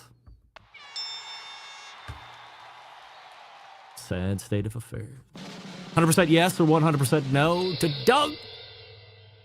The biggest tragedy in live fire this month was Greg Rempe being left off the final list of 10 for this year's BBQ Hall of Fame. Yes or no? No. Dick. John? Yes. 100% yes. Yes. Rusty, Ball liquor. The biggest tragedy in live fire this month was me being left off the final list of 10 for the BBQ Hall of Fame. 100% yes. Thank you, Rusty. Matt? 100% yes. Alan? What do I think? Yes, of course. The biggest tragedy all month. And we've right at the tail end of the month. So I've had all month to calculate other tragedies in live fire. This one is easily the biggest. Follow-up question. 100% yes or 100% no during the open time frame. You nominated me for the BBQ Hall of Fame. Doug, yes or no? No, I did not. Fucking John, yes or no? Yes, every year. Every fucking year. I'm My licking man. your balls, right, Doug? A man, John. Rusty, you nominated me, yes or no? No, but John, next year remind me and I'll do it. You and Meathead. Matt, you nominated me. And John this year. Oh, all right. John getting a little love. Look at you. All right. Last one. Then we get into our own Hall of Fame. Wait. Did you self-nominate? Sir? No, that's classless. I would never do that. What kind of asshole self-nominates? And we'll leave Meathead out of this. All right, here we go. 100% yes or 100% no. Matt, you like dates. The food. As in 100% yes. Rusty, dates? Yeah, they're delicious, man. Doug, dates? Negative, no. John, yes on the dates? Yes. Yes. And we almost had our third unanimous, definitely. I'm new to dates, but man, I'm loving dates. They're a superfood. I have no idea how they can be because they taste way too good and way too sweet and way too unhealthy. But boy, oh boy, they are just wonderful. All right, so hang loose just for a second here, boys, while I do a quick piece of business. Then we'll talk about our BBQ Hall of Fame stuff. If you're in the chat right now, get ready to weigh in on your own stuff, and we'll try and figure out where everybody else is. 55% of you are currently saying that you do not have a Sam's Club membership. We'll go around the dais there and quickly talk about that before we do Hall of Fame stuff when we get back. Franklin Barbecue Pits is a going-on long-time sponsor of this show, which we certainly appreciate. Look, as of yesterday, we're in the teeth of barbecue and grilling season. If you're looking for an offset pit, you haven't made your mind up yet, then what are you waiting for? Let's go together and pick up a Franklin Barbecue Pit. What you have with the Franklin Pit is a deeply thought out and refined version of the old propane-style cooker that Aaron built for his restaurant, Franklin Barbecue. Stylistically, it reflects the kind of bare-bones industrial handmade aesthetic that he loves, as in the patina and the way it allows you to see the welds in the craftsmanship. Everything that a Franklin Barbecue Pit is made out of is heavy-duty, 5/16 and quarter-inch thick American-made steel. Anything that sees heat, engineered to be incredibly solid, should last a century or more if cared for properly. Even if it's not cared for that properly, there's a really good chance it's going to be around for like 100 years. The thickness of the steel guarantees professional-grade heat retention, a critical component to making great barbecue. Every Franklin Pit unique unto itself, which includes its own natural markings and its own badge number. 1 of 1, 58 of 58, so on. If you, the listener of this show, want to own a Franklin Barbecue Pit and you don't live near a certified Franklin dealer, you can go to franklinbbqpits.com and purchase a pit. Franklin Pits will ship a Franklin Pit right to the bottom of your driveway. If you are a listener of the show, you own a barbecue supply store and you don't carry a line of premium offset cookers, and you want to become a certified Franklin Barbecue Pit dealer, which I highly encourage. A number of you got on board as we were doing the recruiting process through the winter. Don't be left out as a certified dealer. Get on the bandwagon. Visit franklinbbqpits.com, fill out the dealer form, have a conversation with my guy, Matt Gase, who's a premium cigar lover, by the way, and pipe smoker, I came to learn. Anybody smoke pipes?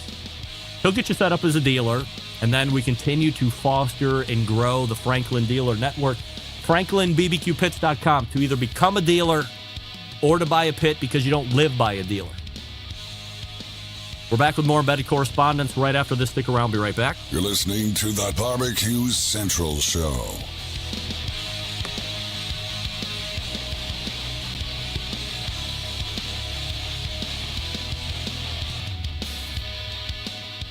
Whole packers, full racks, legs and thighs. injecting butts. If you've never heard this before, you might think you found the best Triple X show ever.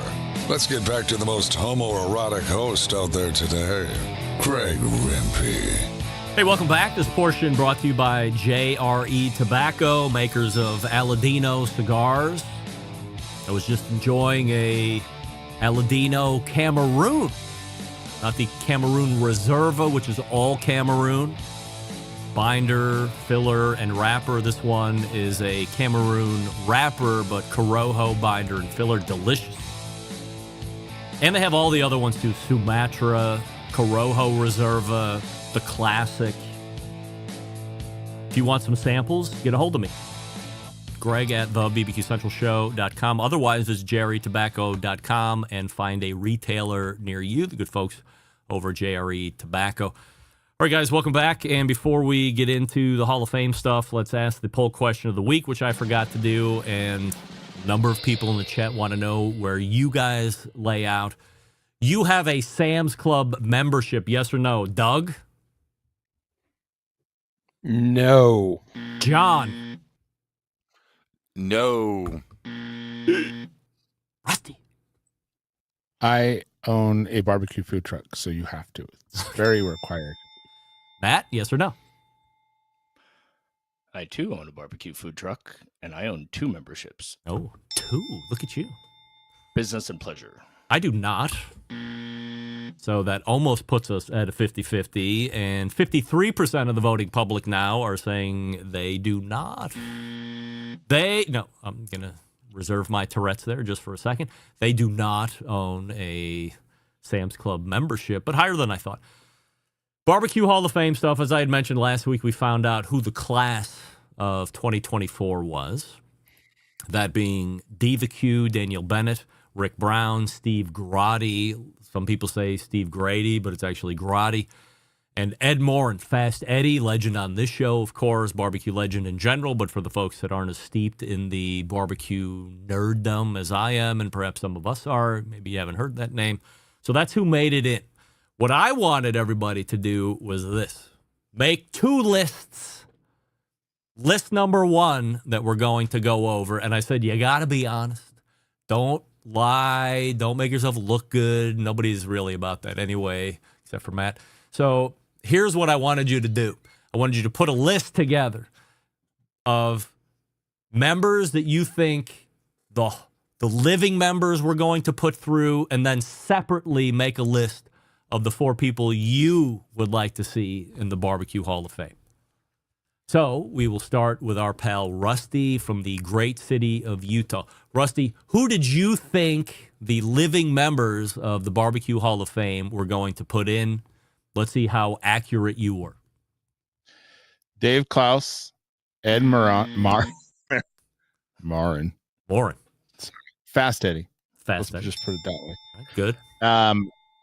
Steve Grady, but I know I said that wrong because you just mentioned that. And this is Why- who I think they would have. Why listen And to Malcolm me? Reed. Why? Oh, Malcolm Reed. Right. And Malcolm Reed. That's who I thought they would. You were 50-50. Not too bad. Yeah. And then I had Malcolm Reed. Wait. Jesus. I we're host. going around and then we're You coming just, back. yes, please wait. Doug, who did you think the living members were going to put in this year? BBQ. Nope. Grotti. Oh, wait. Sorry. That was right. You said Steve Grotti?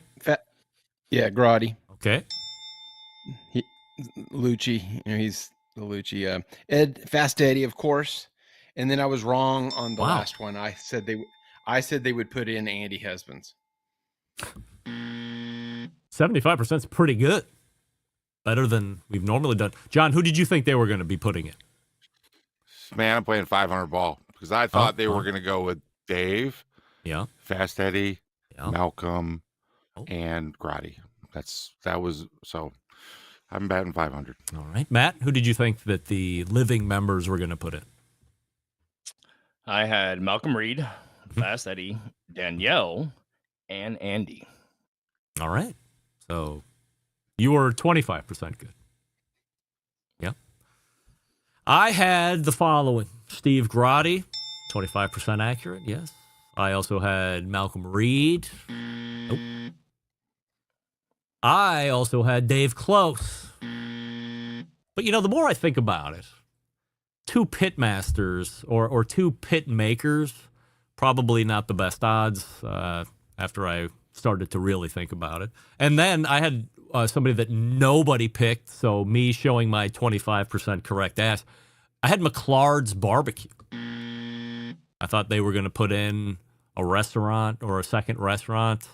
Maybe that was bad thinking on my part as well. So that's who I thought we were going to go. So Doug wins, kind of going away there. Only Rusty and Matt. Rusty and John were batting 500 ball, and Matt and I were batting 25% ball. Now, let's go to the real question that matters. Who do we think independently should have been in the BBQ Hall of Fame last Wednesday when we announced it exclusively here on the BBQ Central Show at 3 p.m.? We'll go and start with John first. John, who did you vote as you would put in? They're the same as who I thought was going in. Really? Previously. Look at you. Absolutely. Dave, Malcolm, Grady, and never forget what's his name. That's right. Old what's his name. Matt, who did your list change for who you would put in? It did. All right. I had Roy that I would have put in.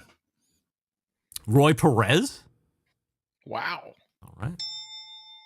Everybody else stayed the same? I had one different. Hold on a second. Matt, everybody else stayed the same on your list? Oh, yes. Sorry. Can you rename it again for everybody that's tuning in right now? So, Roy, Malcolm, Andy, and Eddie. All right. Rusty, who is the list that you would put in by yourself? I need to be the chair here because these guys are getting it so wrong. Andy Husbands. David Close made a fucking pit out of an airplane. What is your problem? Right. Can somebody open? You got corn cobs in your ears, son. And then, of course, another pit maker because both of them are so big in the industry, bigger than almost anyone. That's right. And that's Fast Eddie. And then, of course, Malcolm Reed, who is he's the guy, man. He's the guy. Is that what we say to qualify Malcolm Reed? He's the guy? That's all you need to say about Malcolm Reed. He's the guy. Everyone knows that. All right. Doug, your list. I had the same first three, Danielle, Grady, Fast Eddie, and I had Malcolm in instead of Andy Husbands. Mm-hmm. Do you want to qualify Malcolm more than he's the man or the guy? Oh, come on. He's a competitor. He is one of the is he the top YouTuber on there you go. Yeah, barbecue and grilling horse related. Meat, by the way. That's an illegal shirt. You'll get arrested for that in some cities. No, it's not. No, it's not. It's horse running time, so I courtesy of John Solberg, by the way, with the graphics. Unless I'm not supposed to say that, now he's going to be arrested. But go ahead. Oh, sweet. Yeah. And what's the lady in Seattle that banned the show? Diane Me.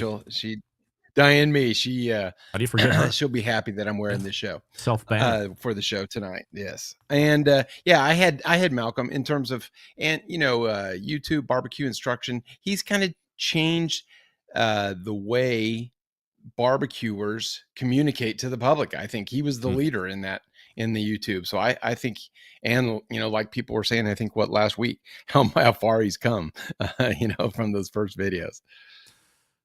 My personal list sounds somewhat like Rusty. Ed Morin. Yes. A guy who once made a pit out of an airplane, Dave Close. By the way, I owned a Close pit for the better part of 4 or 5 years. I think it was either a 42-inch pipe or a 48-inch pipe. I don't remember. It was a long time ago, but that was when I first learned how to cook on an offset. I also thought personally the BBQ was going to get in. Yes. And she did. And rounding out my personal list, of course, Malcolm Reed. What are we waiting on?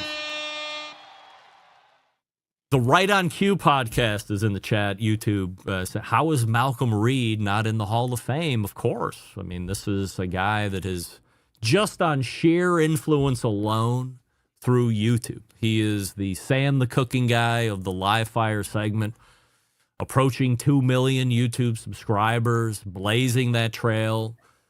Now, you look at where growth is these days, and YouTube has changed a lot. So if you look at thinking that his popularity has stymied in some way just through the YouTube, you're doing yourself a disservice. You're not seeing all the other platforms that they're on and all the other millions of followers that he has across Instagram and TikTok and all. I mean, they're leveraging all the social media platforms. So I feel pretty good that Malcolm Reed is going to be on the 10 finalists list again next year. That will put him on for the third year in a row.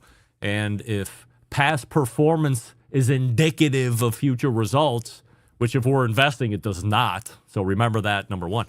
But in the Hall of Fame, it does appear that there is a 100% return on your investment if you appear on that finals list for the third time in a row. Plenty of people can confirm that. So Ed Moore and Dave Close, Daniel Bennett, and Malcolm Reed were my personal votes. Let's sum it up from a Hall of Fame perspective as we sit here in 2024. Had Rashid Phillips on the show last week. He had some good things to say. He had some things that he would like to see improved. As we all sit here as barbecue experts, do we like the way the Hall of Fame sits now? And if not, what would you like to see changed? Doug? Well, I disagreed with Rashid. If he had a chance to sit on that board, he needs to sit on the board if he thinks that there's a problem. And if I can just say, I have no confirmation that he was asked. I was merely floating the question. If you were asked, would you do it? But I don't know that he has been officially asked by any stretch. Oh, but I thought his answer was almost like a resounding no, that he wouldn't want to be on it was that, a resounding no. Yes, correct. That it was too far broken. So if you feel that way, be part of the solution, not part of the problem in continuation. So I definitely disagreed with him on that. So I don't necessarily think it's broken, other than I did agree with him that, and I will defend my answer on you from the standpoint out. You and Sterling will not be elected to the Hall of Fame. The American Doug, Royal Hall all right, of Fame. enough already. You haven't kicked me in the balls already tonight. What do we do? I'm going to say you are going to win the Impact Award. You are going to kiss you be the best man at the wedding. So, always the bridesmaid. That's the award that you will get. You will be the bridesmaid. That's my prediction. All right. John, your thoughts on where the Hall of Fame sits here in 2024? It sits in a very disappointing state. That's like, I just see as certain members come in, the influence changing. It's become very agendized, in my opinion, as certain members. And I don't want to say anything about any in particular members, but as the Chicago influence continues to strengthen, even with this year's inductees, it's a bunch of bullshit. And it's just going to continue to be that popularity contest going forward. Do you have any ways to remedy, or it is what it is? Have these people come up with a standard like every other freaking Hall of Fame. Come up with a criteria, not just a popular vote backed up by a popular vote of unaccountable people that aren't even in a room. Like, here, who do you like? Okay, then ask the members, who do they like? Come up with a criteria. Let them come up with that, and then make it stick. Rusty, where does the BBQ Hall of Fame sit with you in 2024? Actually, the way that it sits now, as far as being under the American Royals' purview, is now 12 years old. It started in 2012. So where do you think we sit present day? I have, besides Guy Fieri, I've never had an issue. I have had one issue with who's been inducted and who's made it. I definitely think you should be on, and I think leaving it up to the public is a little, it's you can argue good and bad, but I think it's great. I think everyone they've picked, I've been happy with. I mean, everyone that's on the nominee list, I've always been happy with. I never have much of an issue with it. I mean, if you want to nominate someone, great. I think that's a good democratic way of doing things, but I don't think it's too bad. I think it's fine, and it's they do a good job with it, and someone's fucking doing it, so that's great. I mean, it's at least we have it. You know what I'm saying? Like, it's good to have. Not a lot of, it wouldn't, if it wasn't for the American Royal, it probably wouldn't even be around right now. And I think it's a cool thing. I love all the people that got nominated in. I think it was a really good list this year, and a very good, all four people that got in were excellent, so I think it's good. I don't have any issues with it at all. I think, you can always improve on stuff. Of course, you always can, but it's there. Someone's doing it, and they're not, in my opinion, screwing it up too bad. So thumbs up. Go ahead, Doug. I think you're on mute, pal. Apologize. I said Sterling Smith. I meant Sterling Ball. You said earlier. Sterling Ball, I think. Okay. All right, good enough. And I think they're going to fix it because the KCBS, and lo and behold, I'm saying this, that KCBS will get the Hall of Fame right, because I think Sterling Ball is a little bit behind that, which I think will be interesting. Well, as luck would have it, and no, it's not Sterling Ball in the chat, but it is somebody who knows a little something about competition barbecue and winning. Fred Robles from Rio Valley Meat saying, I think we should have a competition barbecue Hall of Fame and an everything else barbecue Hall of Fame. So we can go ahead and get everybody's thought on that. Rusty, would you like to see the Hall of Fame split into different factions? And by the way, I think the Kansas City Barbecue Society has a KCBS Hall of Fame. It had just inducted, I think, 3 members at the annual conference or whatever that 48 people went to. What do you think about splitting it up to some degree? I think you have to. It's kind of like racing, and like not all the cars are the same. We don't do the same things. It's a very different ball game when you do when you're doing competition barbecue. It's not what Big Bob Gibson does. It's not all those people. It's not those restaurants that they have. It's a whole different thing. So I think it's a really good idea. Actually, I think it's hard to compare the two. John, split it. Brilliant idea. I'm for it. Brilliant. Doug, split it. I was actually disappointed when they went away from the categories. So they could have had the categories and then had this is, 5, 6, 7 years ago, and had the categories and then had a couple of 2, 3 at large. So I think that would overcome it. Right on Cue podcast. Is that that's Heath Riles' show, Logan. right? That's Logan Chestnut. Logan Chestnut. All right. Matt, split it or no? No, and here's can you name one person in the Barbecue Hall of Fame currently that does not also either have a mainstay eatery or another large barbecue contribution? I can't think of anybody immediately who's just a really good comp barbecue cook. Yes, I can. Yes. The guy that started Kingsford. I win. Next question. I mean, he's a little dead, but he was just charcoal. That was it. He's not a competition barbecue. He did not own a restaurant. Go ahead, though. Chisholm, Traeger, Joseph Traeger. I meant that the other way around. Meaning, if I understood you, there's barbecue competitions, so you want really good competitors, successful, right? Or contributions to competitions, and then everything else barbecue. Is that correct? I can only read what Fred wrote, which says competition barbecue Hall of Fame. So I don't know if he's just talking about competitors and a barbecue Hall of Fame, or if he's talking also about organizers and all the ancillary stuff that would go along with competition. So look at like Darren, who got in last year, right? I mean, he'd be number 1 on the competition list, but also has Iowa Smoky D's. So he qualifies for both. Well, you could have both, I guess, if you wanted to both. Everybody answer that? Yeah. Look, one thing I know is this. Splitting up stuff just means that there's more of a fucking headache Take a look at Texas. They have 75 different sanctioning bodies for competition barbecue.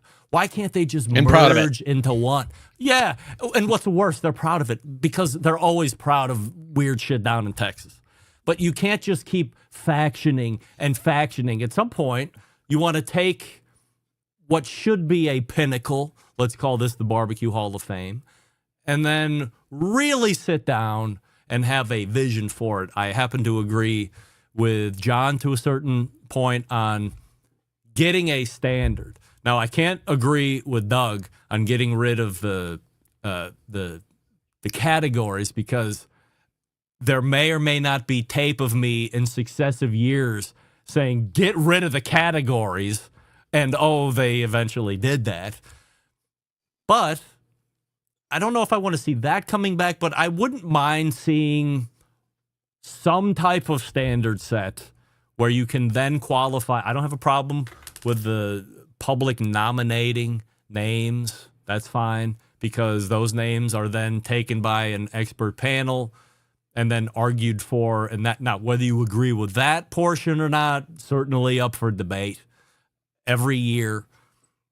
But having some type of standard to judge all of those people that are being nominated by the general public isn't a bad idea. I don't know what that standard looks like. John, I probably am not speaking for you when I say you probably don't have a standard ready to unveil for the names committee to consider, right? Or no, you have something? You're correct. I have no. Yeah. I have no framework. So I would like to see it stay as is, and then continually refined. I think they want to do that. I just don't know how to actually install my hope. If they asked me to be on the names committee, would I be open to it? They would have to ask me, and then I would have to see how I fit. Actually, why not? Last one, boys, before we call it an evening, as we're at the top of the hour. Doug, if asked, you would be on the names committee, yes or no? Yes, I would. Yeah, ooh, Doug. No surprise. Rusty, you would be on the names committee if invited, yes or no? Yeah, someone needs to talk some sense into those people sometimes. Matt, names committee, yes or no? 100% yes. Oh. I feel unanimous. John, names committee, yes or no? Oh, I'm going to break your mojo. Get that weak stuff out of here. No. Yeah? No. I got you. I knew it. Get that weak stuff out of here. I mean, I have to say yes. If I'm going to potentially criticize ever, then I want to make sure I'm bringing a potential voice of change to try and better the whole situation. So I will say yes if I was invited. The other thing that I don't think is helping, and maybe it is, I wouldn't mind seeing, if nothing else, some type of term, not limit, but you have to, if you're on the names committee, you have to be on there for 8 years or 5 years. I don't like people being on there for a year or two, and now there's somebody new, and they're there for a year. Robert Moss was on there for a number of years. I didn't know he cycled out. I didn't know Adrian Miller cycled out. I want to know, who. I want to know the beginning of the year who the names committee is, I guess. And that way, at least I have a framework of how I'm going to try and decide how they're voting or how they might argue. So my point is, having a 4 or a 5 or an 8 year term requirement ensures some type of consistency through some type of term instead of having kind of a washout. Anyway, that's the Hall of Fame stuff for 2024. I think most of us agree that whoever was in there got it right. Matt, you have something else to say before I tie it up? I did. Yeah, go ahead. To go along with that and the transparency, I would like to see before the 10, whatever that first list they narrow, and then they narrow it down, the preliminary list. You want to see the big holding tank list? Yes, I do. Yeah. Yes, I do. Yeah, I've asked many times. I will continue to ask. Hey, we have a couple minutes for promo. Matt, anything to promote here before I let you go tonight? Two quick housekeeping. I apologize for the tardiness, and I apologize to Doug for not being at my own trailer at Tom Lee. But nonetheless, when you're out in the west side of Nashville, did you guys see each other in person? I made the effort. Yes. So you did. All right. Good. Hate to think you guys. No, we did not see each other. I saw his. I took pictures of his trailer. I took pictures. No. Oh no! What do I sent you, Greg? I did a selfie. Matt Swift and harsh will be the punishments. Doug, what are we promoting tonight? My rubs are finally out nationwide. It's on Barbecue Pro Shop. Go to roguecookers.com. Go to the shop page, and you can buy all 3 rubs as featured on the Barbecue Central show tonight, as well as on the Oh My God Barbecue Burrito by Sam the Cooking Guy. And on the label, the Texas embedded correspondent for the Barbecue Central show. It says it right here on the label. Right if you want there. a piece of show memorabilia, you can buy 1 bottle of Doug's Dust to use on your food and then take the other bottle of Doug's Dust and put it in your closet with all your other stupid memorabilia that you collect like a moron. Rusty, what are we promoting tonight?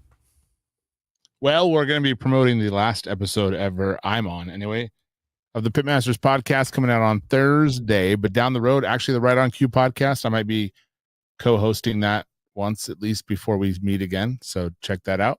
And then I swear to you, I promise you this. Yeah. What?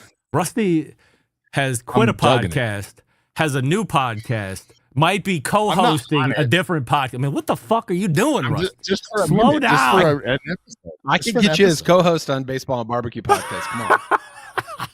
Listen, Doug, I don't have that kind of commitment. Right. Right. And then I will be releasing new episodes very shortly of the On the Road, a food truck podcast. That will happen very shortly. It's been nuts. So I will be back on track with those things coming up very shortly. All kidding aside, Rusty, as long as you're here once a month, you're golden with me. I don't care about anything else except your health. So far, so good. I haven't missed an episode. That's right. John, what are we promoting tonight? Hey, the best moments. You don't want to miss it this week. And then after you listen to that show, go Google up and see what really happened to Big Brown. We don't know what happened. Nobody knows. It's the mystery of horse racing. All right, there he is. Doug Scheiding just to the right of me and John Solberg just to the right of Doug. Beneath me, Rusty Monson, and caddy corner below in the middle is Matt Osman. Texas and Michigan and the city of Utah and Tennessee embedded correspondents all right there, gents. Thanks for the time as always. And we get ready to tie it up here this evening. Before we call it an evening, let's learn a little bit about our pals over at Big Papa Smokers. Listen up, gang. I have something special just for you listeners of the show. Whether you're a seasoned pitmaster like Doug and Rusty, John's a seasoned pitmaster, so's Matt, or you're just the backyard ham and egger like me, Big Papa's has something special just for you. From their championship rubs, mouthwatering sauces, essential accessories, they have what you need to take your food to the next level, whether you're on the competition circuit or the backyard. Here's the cherry on top. Big Papa Smokers offering the listeners of the Barbecue Central show an exclusive deal. Use the code REMPE at checkout. That's REMPE. You can get $10 off your next $50 purchase of rubs, sauces, or accessories. Imagine the possibilities. Evaluate your ribs with Big Papa's Sweet Money. Put Big Papa's Desert Gold on your chicken, or better yet, pick up Double Secret and add it to your steak. It's a winner. Head on over to BigPapaSmokers.com and start shopping today. Start saving today when you use promo code REMPE, REMPE, at checkout. You can claim your $10 off your next order of $50 or more. Also, don't forget to check out Big Papa's full line of recipes at CookingWithBigPapa.com. And, of course, follow them on all social media platforms, as we just talked about, because I used all show sponsor stuff all day yesterday. We had a mixture of Big Papa's Sweet Money on the ribs, and as they came off before we put them in our mouth, not sponsored, by the way, but Doug's Dust going on top for a little extra zippity zip. And then my homemade barbecue sauce as a glaze. What? You have a homemade barbecue sauce? Yes. If you sign up for the show newsletter on the homepage of the website, all the way at the bottom, as a thank you from me to you, you get my homemade barbecue sauce recipe, which you can then turn and sell on your own. I'm sure a bunch of you have done it. I've got no commission checks on that. That's all right. It's just my way of saying thanks. Hey, let's wrap it up. Stick around. We'll be right back. You're listening to the Barbecue Central Show.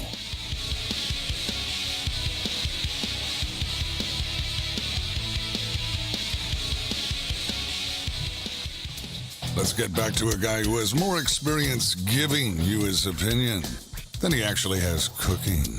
Once again, here's your host, Greg Rempe. And we thank Doug, John, Rusty, and Matt for joining us in the second hour for the venerable Embedded Correspondence segment. Before we get going here this evening, we will finish the poll here. Let's go and end it. The numbers end. The question, do you have a Sam's Club membership? And 54% of you are saying no. Look, it's close enough for me. It's a 50-50. I was secretly hoping for a 50-50 result. That means 50% of you have the ability right now to go to Sam's Club and check out that Members Mark Pro Series grill. Or if you don't like the 5-burner, they have a 4-burner. Not as sexy, not as all stainless steely. But if you have it, I highly suggest you go in and check it out. Check out that oven mode button there too. It works great. Not to show my ass here, because I'm not. Right on Cue podcast. This is one that's new to me. I didn't know. So right on cue, you will have a new subscriber in the moments after the show, because I pride myself on listening to all of the barbecue podcasts so I can quickly evaluate things like content, preparation, hosting skills, audio fidelity. You either want me as a subscriber or you don't want me as a subscriber. But nevertheless, right on cue, I'm going to be your next subscriber by 11:30 p.m. Eastern. So you're welcome, or I'm sorry.